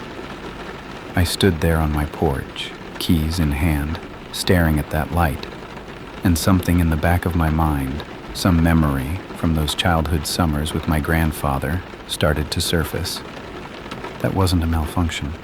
That was a pattern, a code. I watched for another 30 seconds. The light kept blinking. 3 short flashes, 3 long flashes, 3 short flashes, over and over. SOS. My blood went cold. Someone was signaling for help. But who and how? The light was motion activated. It didn't have any kind of manual control that I knew of. I unlocked my door quickly and went inside, locking it behind me. Stood in my dark living room with my heart pounding, trying to think rationally. Maybe it was just electrical issues, a short circuit causing the light to flicker in a way that happened to look like Morse code. Lights malfunction all the time. This was just a coincidence. But even as I told myself that, I didn't believe it. Those flashes were too precise, too deliberate. 3 short, 3 long, 3 short. Perfect timing. Perfect pattern. I peeked through my front curtains at the porch. The light had stopped blinking. It was just on now, steady and normal, illuminating the empty porch. I checked every room in my house, every closet, every corner, under the bed, behind the shower curtain. Everything was fine. No signs of intrusion. No one hiding anywhere. I was being paranoid. I went to bed, though it took me a long time to fall asleep. The next night, it happened again. Same time, around 11 p.m. when I got home from work. The light blinked SOS for about a minute, then stopped. This time I stood on the sidewalk and watched it, counted the patterns. 3 short, 3 long, 3 short. Pause. Repeat. I pulled out my phone and recorded it. Proof that I wasn't making this up. When I played the video back, the pattern was clear as day. Someone was sending a distress signal from my porch light, but the house was empty. I'd checked again before going to work that morning. Every window was locked. Every door was secure. There was no one in my house. I called Mr. Peterson the next day, told him the porch light was malfunctioning. He said he'd send someone to look at it over the weekend. In the meantime, I could just turn off the breaker to that light if it was bothering me. But I didn't turn it off. I needed to know what was happening. Needed to understand who was sending that message and why. On Thursday night, the pattern changed. Instead of just SOS, the light blinked something longer, something more complex. I stood on my front lawn with my phone, recording, trying to decipher it. Short, long. Long, short, short, short. Short, long, short. Short. I went inside and pulled up a Morse code chart online, translated the pattern letter by letter, HELP. Then another sequence, ME. Help me. My hands were shaking.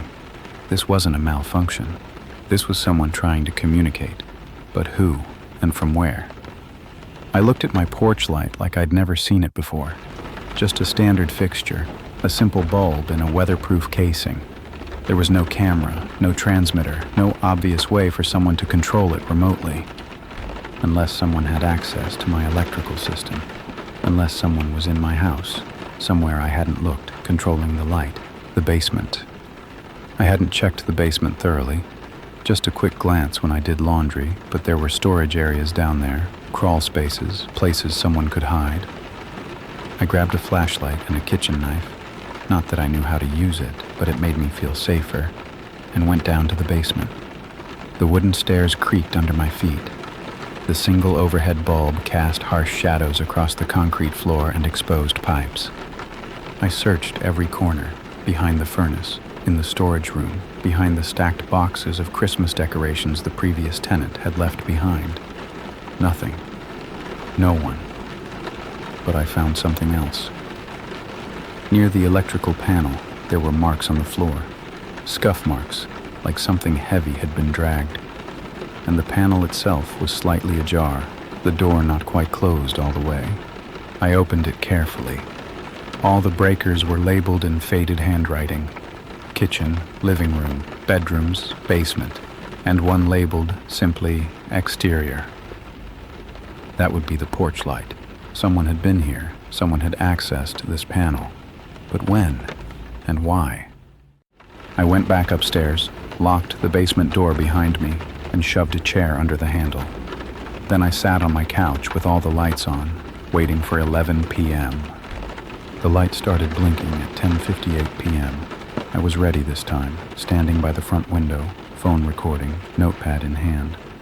The message was longer tonight. I wrote down each pattern, translated each letter. TRAPPED, BASEMENT, WALLS. Trapped. Basement. Walls. Someone was claiming to be trapped in my basement walls, but that was impossible. I'd just been down there. I'd checked everywhere. There was no one, unless they were telling the truth, unless someone really was trapped somewhere I couldn't see. Behind the walls, in the crawl space, somewhere hidden. I thought about calling the police, but what would I tell them? That my porch light was blinking in Morse code? That someone might be trapped in my walls? They'd think I was crazy. I needed proof. Real proof. Friday morning, I called in sick to work. I wasn't sick, but I couldn't focus on drawing blood when someone might be trapped in my house. I had to know the truth. I went to a hardware store and bought a stud finder, a small sledgehammer, and a high-powered flashlight. If someone was in my walls, I was going to find them. Back at the house, I went down to the basement, started in the area near the electrical panel where I'd seen the scuff marks. I used the stud finder to map out the wall, looking for hollow spaces, anomalies, anything that shouldn't be there. Most of the basement walls were concrete foundation, solid. But one wall, the one on the north side, was framed and drywalled. That wall shouldn't be there. It created a gap between the drywall and the foundation, a space about 2 feet deep that ran the length of the basement. A space big enough for someone to be trapped in. I knocked on the drywall. It sounded hollow. I knocked again, harder. And from the other side, I heard a knock back. I dropped the hammer, stepped back. My heart was hammering in my chest. "Hello?" I called out. "Is someone there?" No response, just silence. I knocked again, 3 times. Short, short, short. After a moment, I heard 3 knocks back. Short, short, short. Someone was in there. Someone was really in there. "I'm going to get you out," I said, my voice shaking. Just hold on." I picked up the sledgehammer, found what looked like a weak point in the drywall and swung. The hammer punched through easily, creating a hole about the size of my fist. Dust and debris fell out. I made the hole bigger, swung again and again until I'd created an opening large enough to see through. I shone my flashlight into the gap. The space was narrow, maybe 2 feet wide, running the length of the basement. The concrete foundation wall was on one side, the drywall on the other. And in that narrow space, about 10 feet down from where I'd broken through, I saw something. A person, curled up on the ground, not moving. "Oh my God," I whispered. "Oh my God, I'm coming. Just hold on." I swung the hammer harder, faster, opening up the wall enough to climb through. I squeezed into the narrow space, my flashlight shaking in my hand. The person was a woman, maybe in her 30s. She was wearing dirty jeans and a t-shirt. Her hair was matted. Her lips were cracked and dry. She looked unconscious, but when my light hit her face, her eyes flickered open. She tried to speak, but nothing came out, just a dry rasp. "Don't talk," I said. "I'm getting you out. Can you move?" She shook her head weakly. Her leg was twisted at a wrong angle, broken, probably. She'd been trapped down here, unable to move, for who knows how long. "How long have you been here?" I asked. She held up fingers. 7 days. A week. This woman had been trapped in my basement walls for a week, and I'd had no idea. How was that possible? "I'm calling an ambulance," I said, pulling out my phone. No signal. Of course not. I was in a basement behind a concrete wall. "I'll be right back," I told her. "I'm going to get help. Just stay with me, okay?" She grabbed my wrist. Her grip was weak but desperate. She pulled me closer and whispered, "He put me here. He's still..." The lights went out. All of them. The basement, the upstairs, everything. Complete darkness except for my flashlight. And I heard footsteps above me. In my house. Slow, deliberate footsteps walking across my living room floor. Someone was in my house. The woman's grip on my wrist tightened. "Run," she whispered. "He knows you found me." My mind was racing. Who? Who put her here? How did they get in? The basement door opened. I heard it creak, heard footsteps on the stairs. I turned off my flashlight, plunged us into complete darkness, tried to control my breathing, tried to be silent. The footsteps reached the bottom of the stairs. I could hear breathing. Someone was standing in my basement, in the dark, listening for me. "Olivia," a voice called out, male, familiar. "I know you found her. It's okay, we can talk about this." That voice. I knew that voice. Mr. Peterson, my landlord. "I didn't want it to come to this," he continued. "The light was supposed to be my secret, my way of checking on them. But she figured out how to use it to signal. Clever girl. And now you've figured it out too. Checking on them. Plural. There was more than one person trapped in these walls. The house has been perfect for years," he said, and I could hear him moving slowly through the basement, trying to locate me. Nobody ever notices. Nobody ever checks behind walls. And the tenants, they hear sounds sometimes, see lights acting strange, but they always convince themselves it's nothing, that they're imagining things.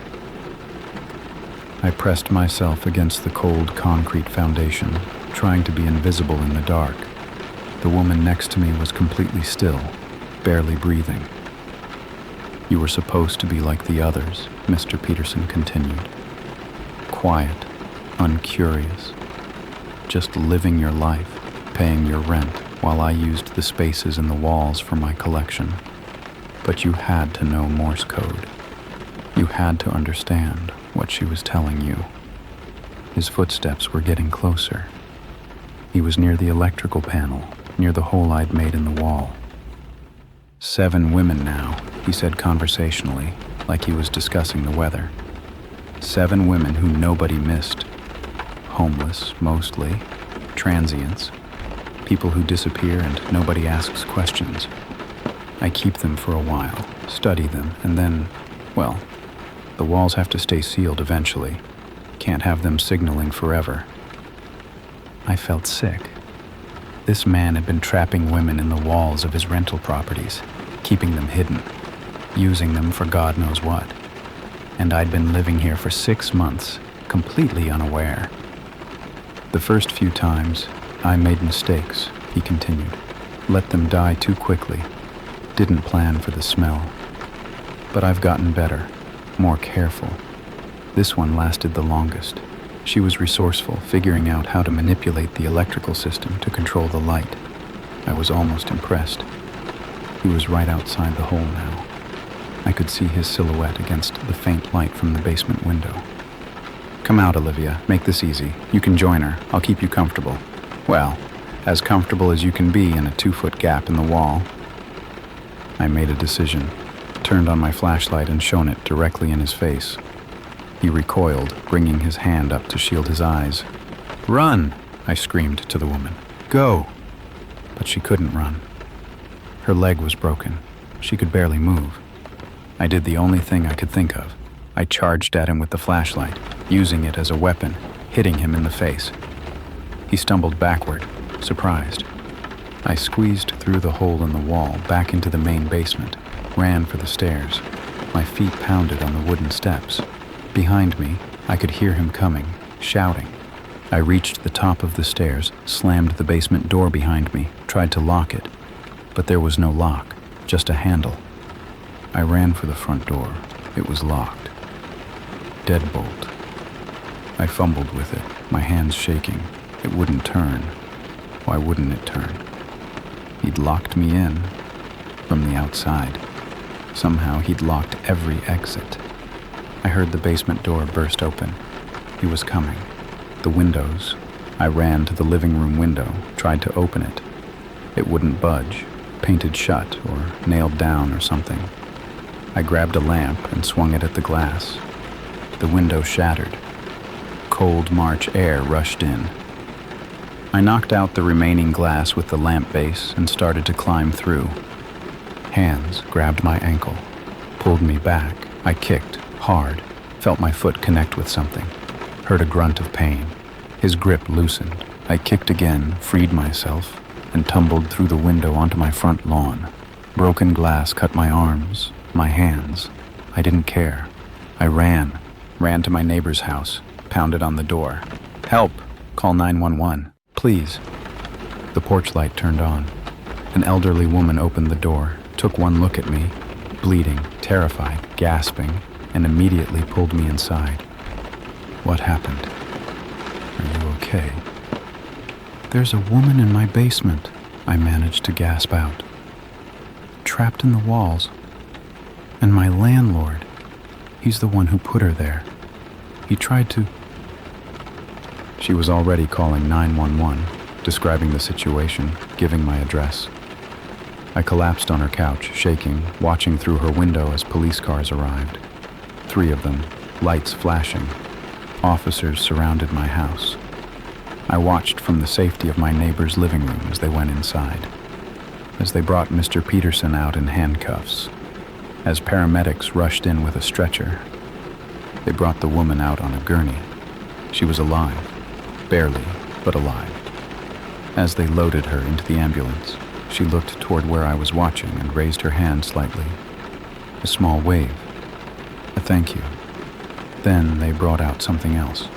Body bags. 3 of them. They'd found the others.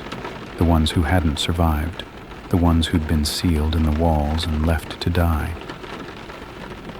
The police questioned me for hours. I told them everything. About the porch light blinking in Morse code. About finding the woman in the wall. About Mr. Peterson's confession. They searched all of his properties. He owned 6 rental houses in the area. They found evidence in all of them. Modified walls creating hidden spaces. Electrical systems rigged so he could control the lights remotely, monitor his victims. Restraints. Supplies. A whole system he'd developed over the course of a decade. The woman I saved was named Jennifer. She'd been homeless, living in her car, when Peterson approached her with an offer of temporary housing in exchange for some light maintenance work. She'd accepted, desperate for shelter.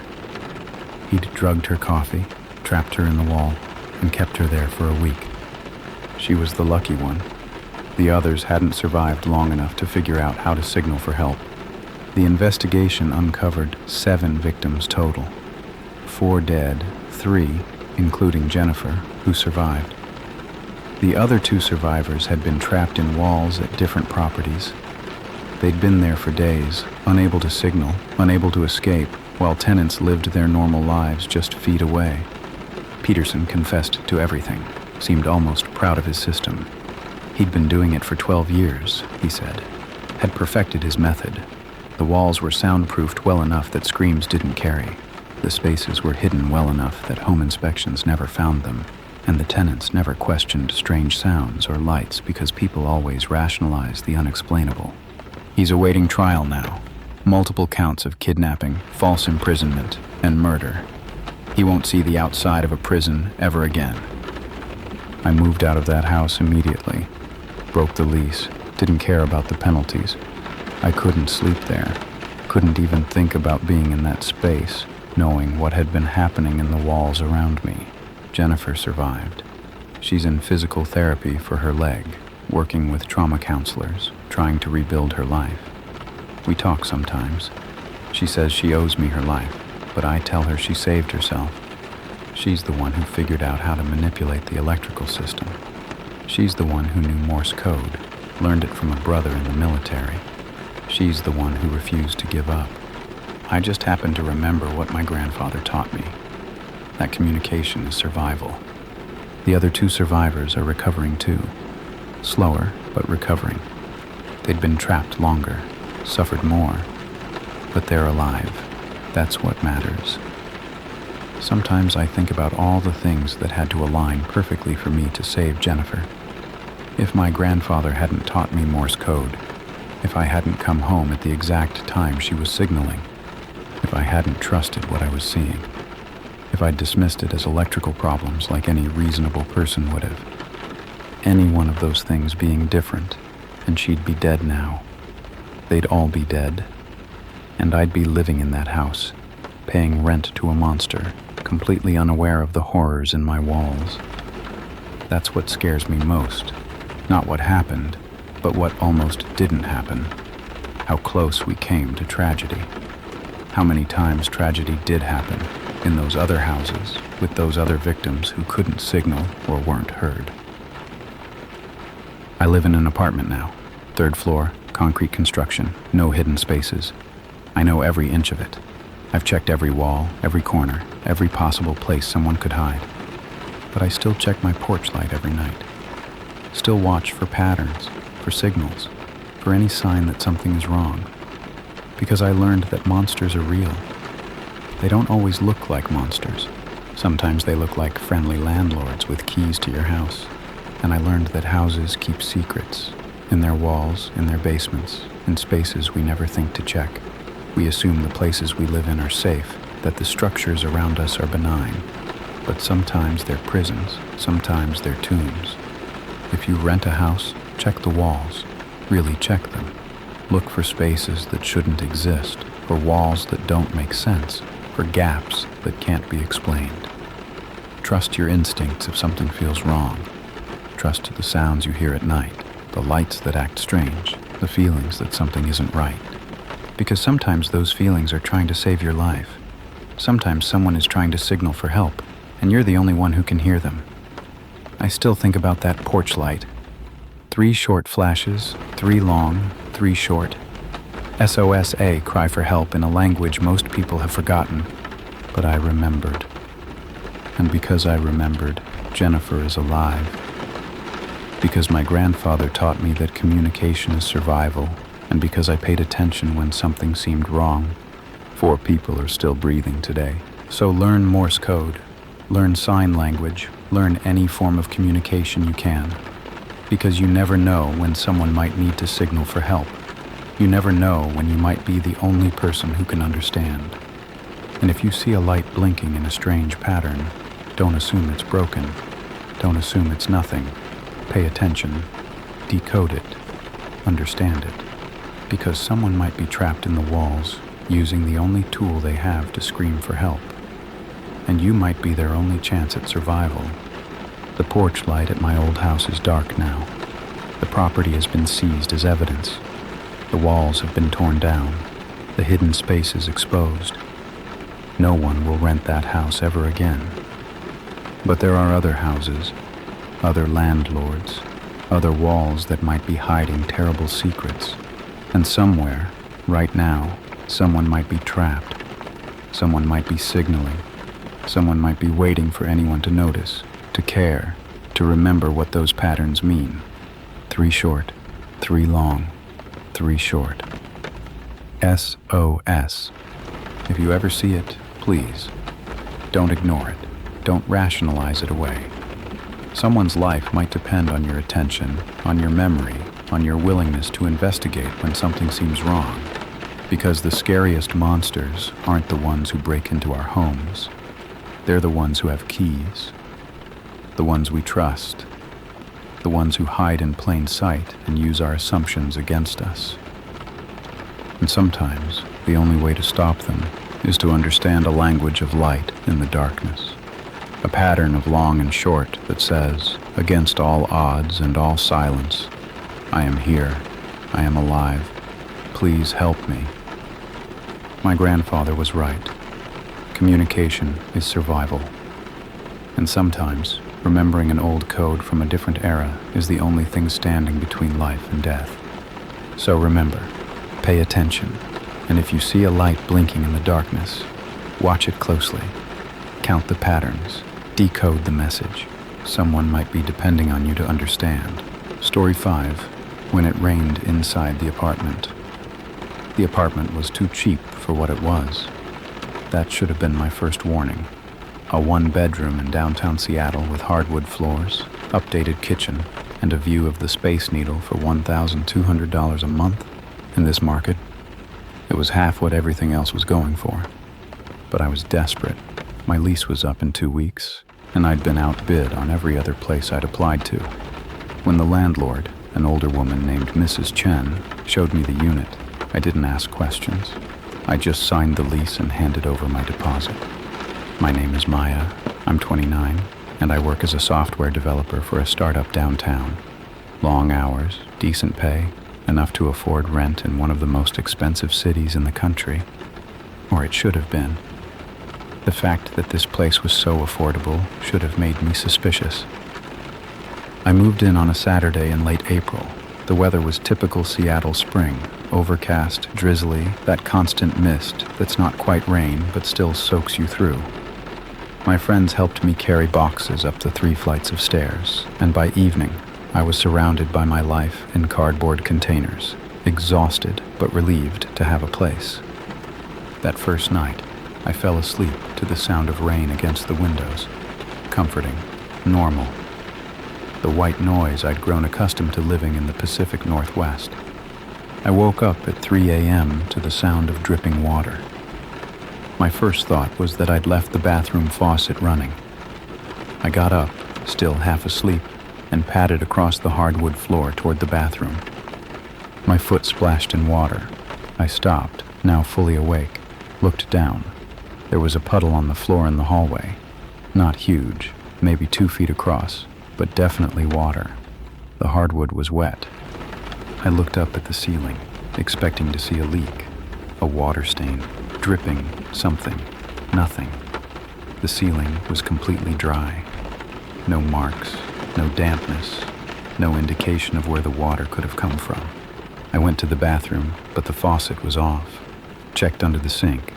No leaks. Checked the kitchen, everything dry. The windows were all closed. There was no source for this water. I grabbed some towels and mopped it up, figuring I'd just missed an obvious explanation in my half-asleep state. Maybe I'd spilled something earlier and forgotten. Maybe it was condensation from something. There was a logical reason.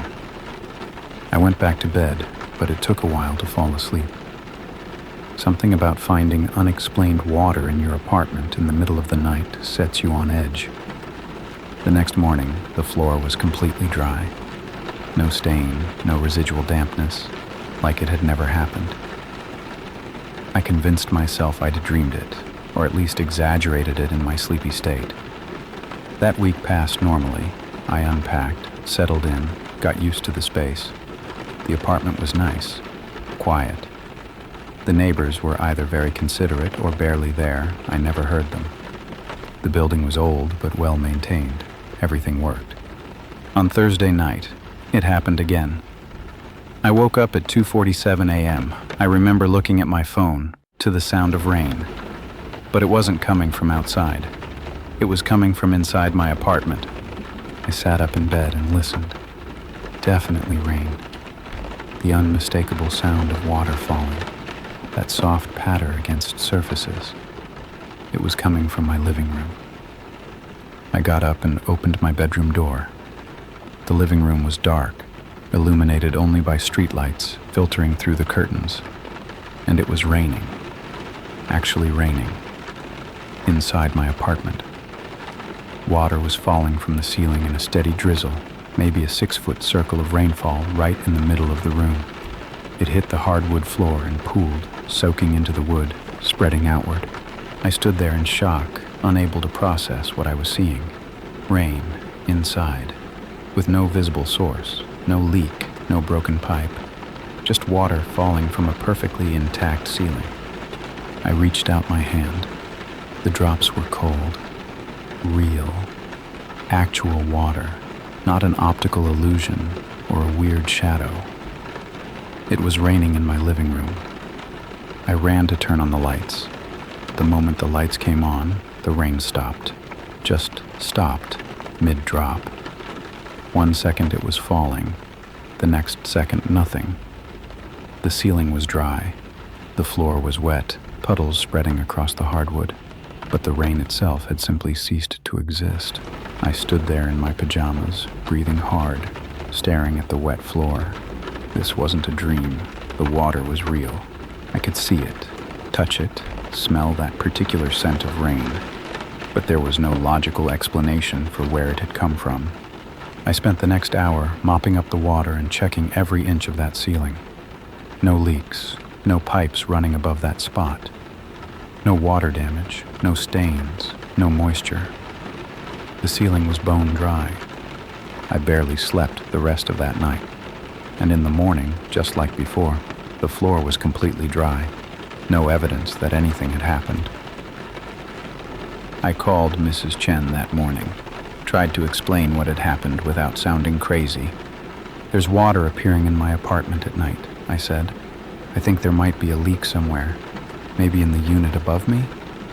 "There is no unit above you," she said. Her voice was flat, emotionless. "You're on the top floor, just the roof above you." "Then maybe the roof is leaking." "The roof is fine. It was just inspected last month." A pause. "Is the water causing damage?"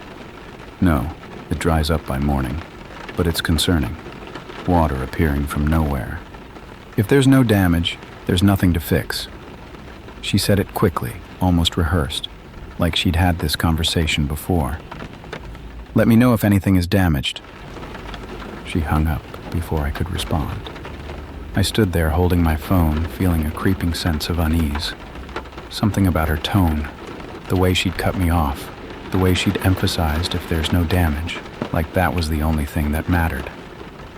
I went to work, tried to focus on code, but my mind kept drifting back to the apartment, to that impossible rain falling from a dry ceiling, to the way it had stopped the instant I turned on the light. That night, I decided to stay up, to see if it happened again, to record it this time, have proof. I set up my phone on a tripod aimed at the living room, hit record, and waited. Sat on my couch in the dark, watching, listening. At 2:30 a.m., I heard it. That soft, pattering sound. I didn't move, didn't turn on the light. Just listened as the rain started. In the darkness, I could barely see it, but I could hear it clearly. Water falling, hitting the floor, that rhythmic sound. I looked at my phone screen. The camera's night vision mode showed something falling, but the image was grainy, unclear. I wanted to turn on the light to see it better, to get clearer footage. But I remembered how it had stopped last time when I'd hit the lights. I needed to let it continue. Needed to document how long it lasted, what pattern it followed. The rain continued for about 5 minutes. Then I heard something else. Under the sound of falling water, there was another sound. A voice. Soft, distant, but definitely a voice. A woman's voice, I thought. Speaking words I couldn't quite make out. My skin prickled. I stayed very still, straining to hear. The voice came again, clearer this time. It was crying, a woman crying, the sound mixing with the rain. Quiet, desperate sobs. I couldn't take it anymore. I reached for the light switch. The moment the light came on, everything stopped. The rain, the voice, all of it. Silence. And once again, a soaking wet floor with no visible source. I grabbed my phone and stopped the recording. Played it back immediately, desperate to see what I'd captured. The video showed the dark living room. The night vision made everything green and grainy. And there, I could see it clearly in the footage. Rain falling from the ceiling. Actual rain, visible even in night vision mode, falling, splashing on the floor, creating puddles. But there was something else, something I hadn't noticed while it was happening. In the video, for just a few seconds before I turned on the light, there was a shadow, a human-shaped shadow standing in the rain, just standing there, motionless. And then the light came on in the video, and everything disappeared. The shadow, the rain, all gone in an instant. I watched the video 3 more times. That shadow was definitely there. A person-shaped void in the darkness, standing in the falling rain, there one moment and gone the next. Someone or something was in my apartment when it rained. I didn't sleep at all that night. Sat on my couch with all the lights on, door locked, windows checked. Nothing happened. The rain only came in darkness. The next day, I started researching the building, looking for its history, any news articles, anything that might explain what was happening. I found it after about 2 hours of searching. A news article from 7 years ago. The headline made my stomach drop. Woman found dead in Capitol Hill apartment after week-long downpour. I read the article with growing horror. A woman named Jennifer Reeves, 32, had been found dead in her apartment after neighbors reported water leaking into the units below. When police entered, they found her apartment had been flooding for days. A burst pipe in the ceiling had been pouring water into the living room, and she'd apparently slipped in the water, hit her head, and drowned in the shallow puddle. The article listed the address, my building. I scrolled down to find the unit number, 3B, my apartment. Jennifer Reeves had died in my living room, drowned in water from a burst pipe. 7 years ago. I felt sick. The rain inside my apartment, the crying I'd heard, the shadow standing in the water. It wasn't a leak. It was her. A memory of what had happened playing out over and over. But why now? Why after 7 years? Had previous tenants experienced this too? Is that why the rent was so cheap? I called Mrs. Chen again. This time, I was direct. A woman died in this apartment 7 years ago. Jennifer Reeves. Why didn't you disclose that? Silence on the other end. Then, I don't have to disclose deaths that occurred more than 3 years ago. It's not legally required. But you knew. You knew, and you rented it to me anyway. The apartment is safe. Structurally sound. The pipe that burst was repaired. There's no danger. There's something wrong with this place. It rains inside. At night. I've seen it. Recorded it. Ms. Martinez, she interrupted, her voice cold now. Your lease is for 1 year. You signed it. If you break the lease early, you'll forfeit your deposit and owe penalties. I suggest you fulfill your obligation. She hung up. I stood there shaking with anger and fear. She knew. She'd known all along that something was wrong with this apartment. That's why it was so cheap. That's why she'd been so eager to rent it to me with minimal questions. I looked up tenant rights in Washington state. She was right about disclosure laws. Deaths older than 3 years didn't have to be mentioned, and breaking my lease would cost me thousands I didn't have. I was stuck here, stuck in an apartment where it rained at night, where a dead woman's memory played out in the darkness, where something, ghost, residual haunting, whatever you wanted to call it, recreated its own death over and over. I tried to adapt. I know how that sounds. How do you adapt to paranormal activity? But what choice did I have?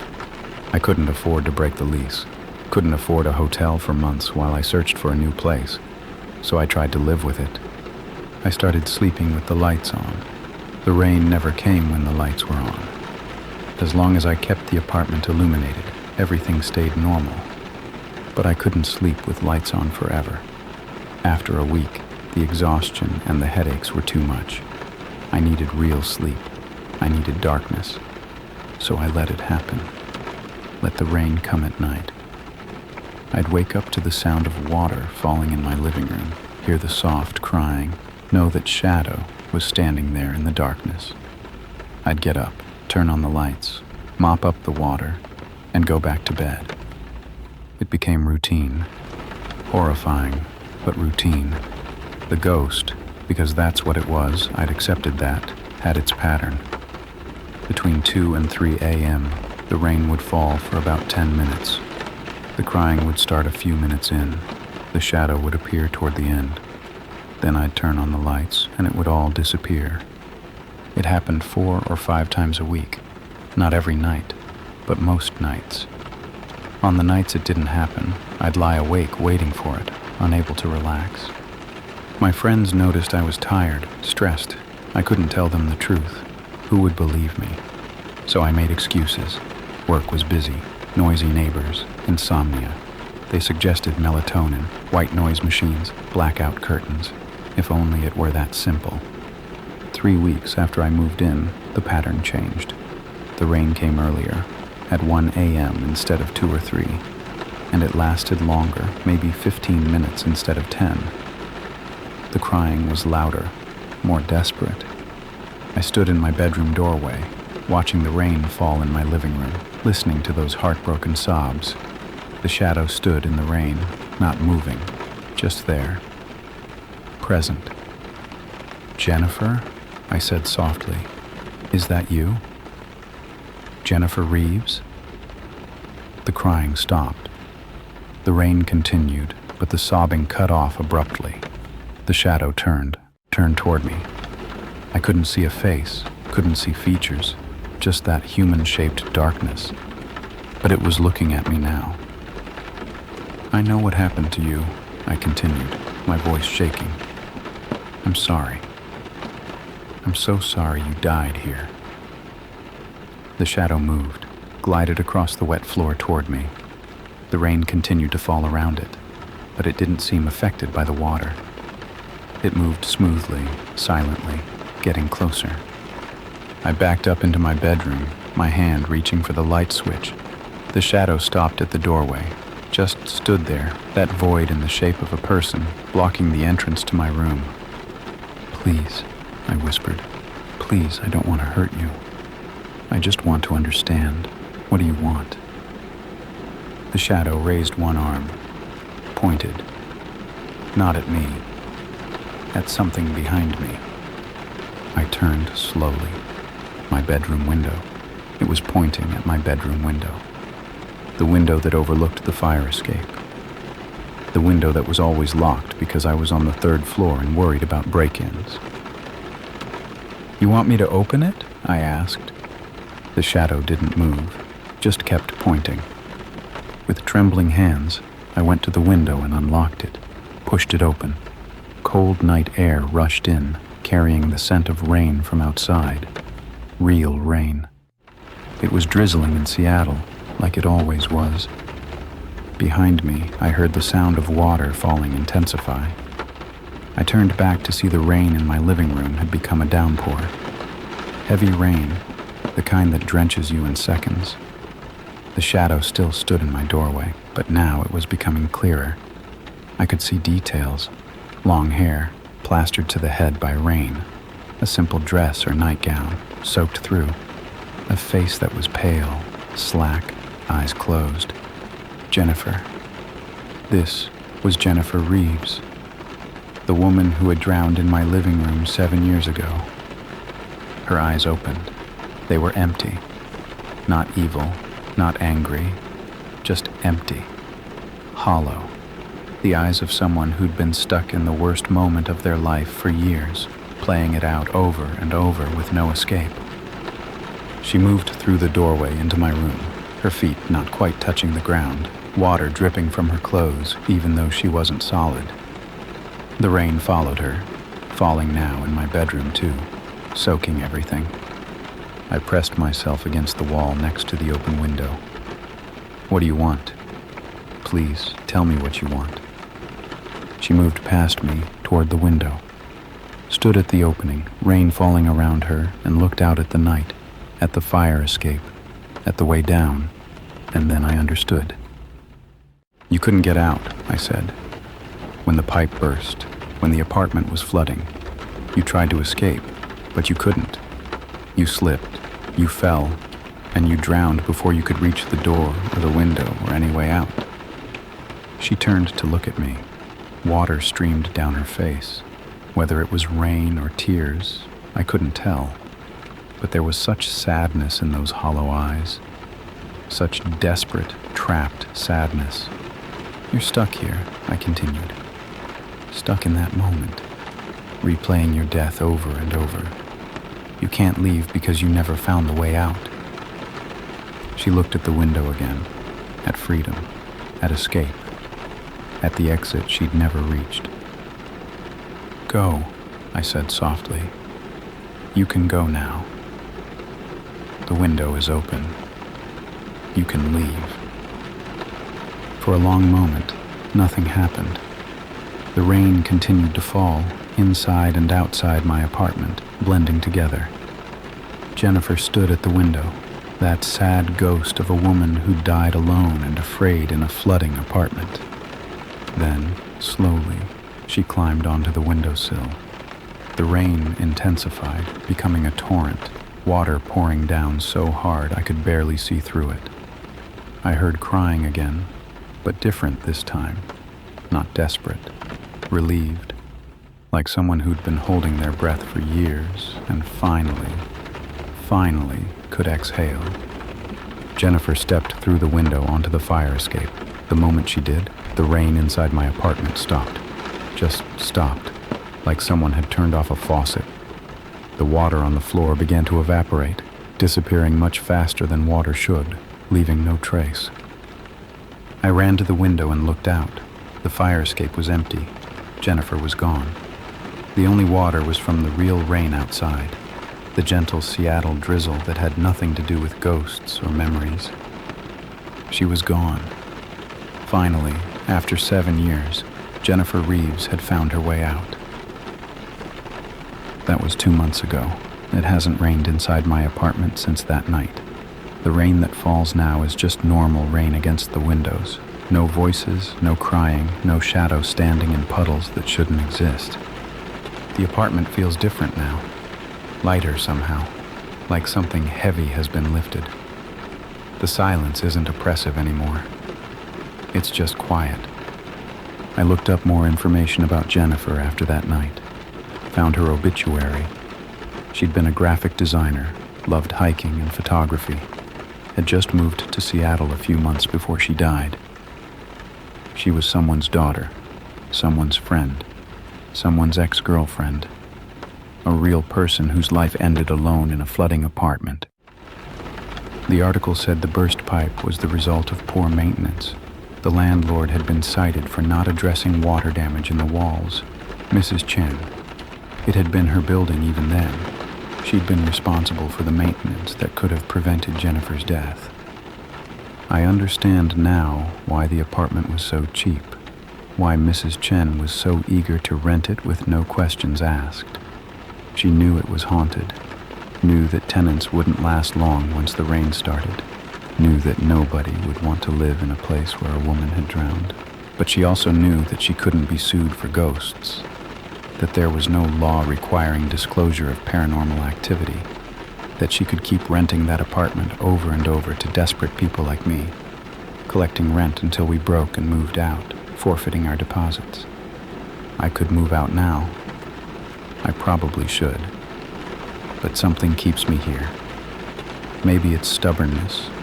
Maybe it's the feeling that Jennifer chose me to help her, that out of all the tenants who'd lived here over 7 years, I was the one who understood, who listened, who opened the window. The apartment is peaceful now. I sleep through the nights without waking. No water, no crying, no shadows.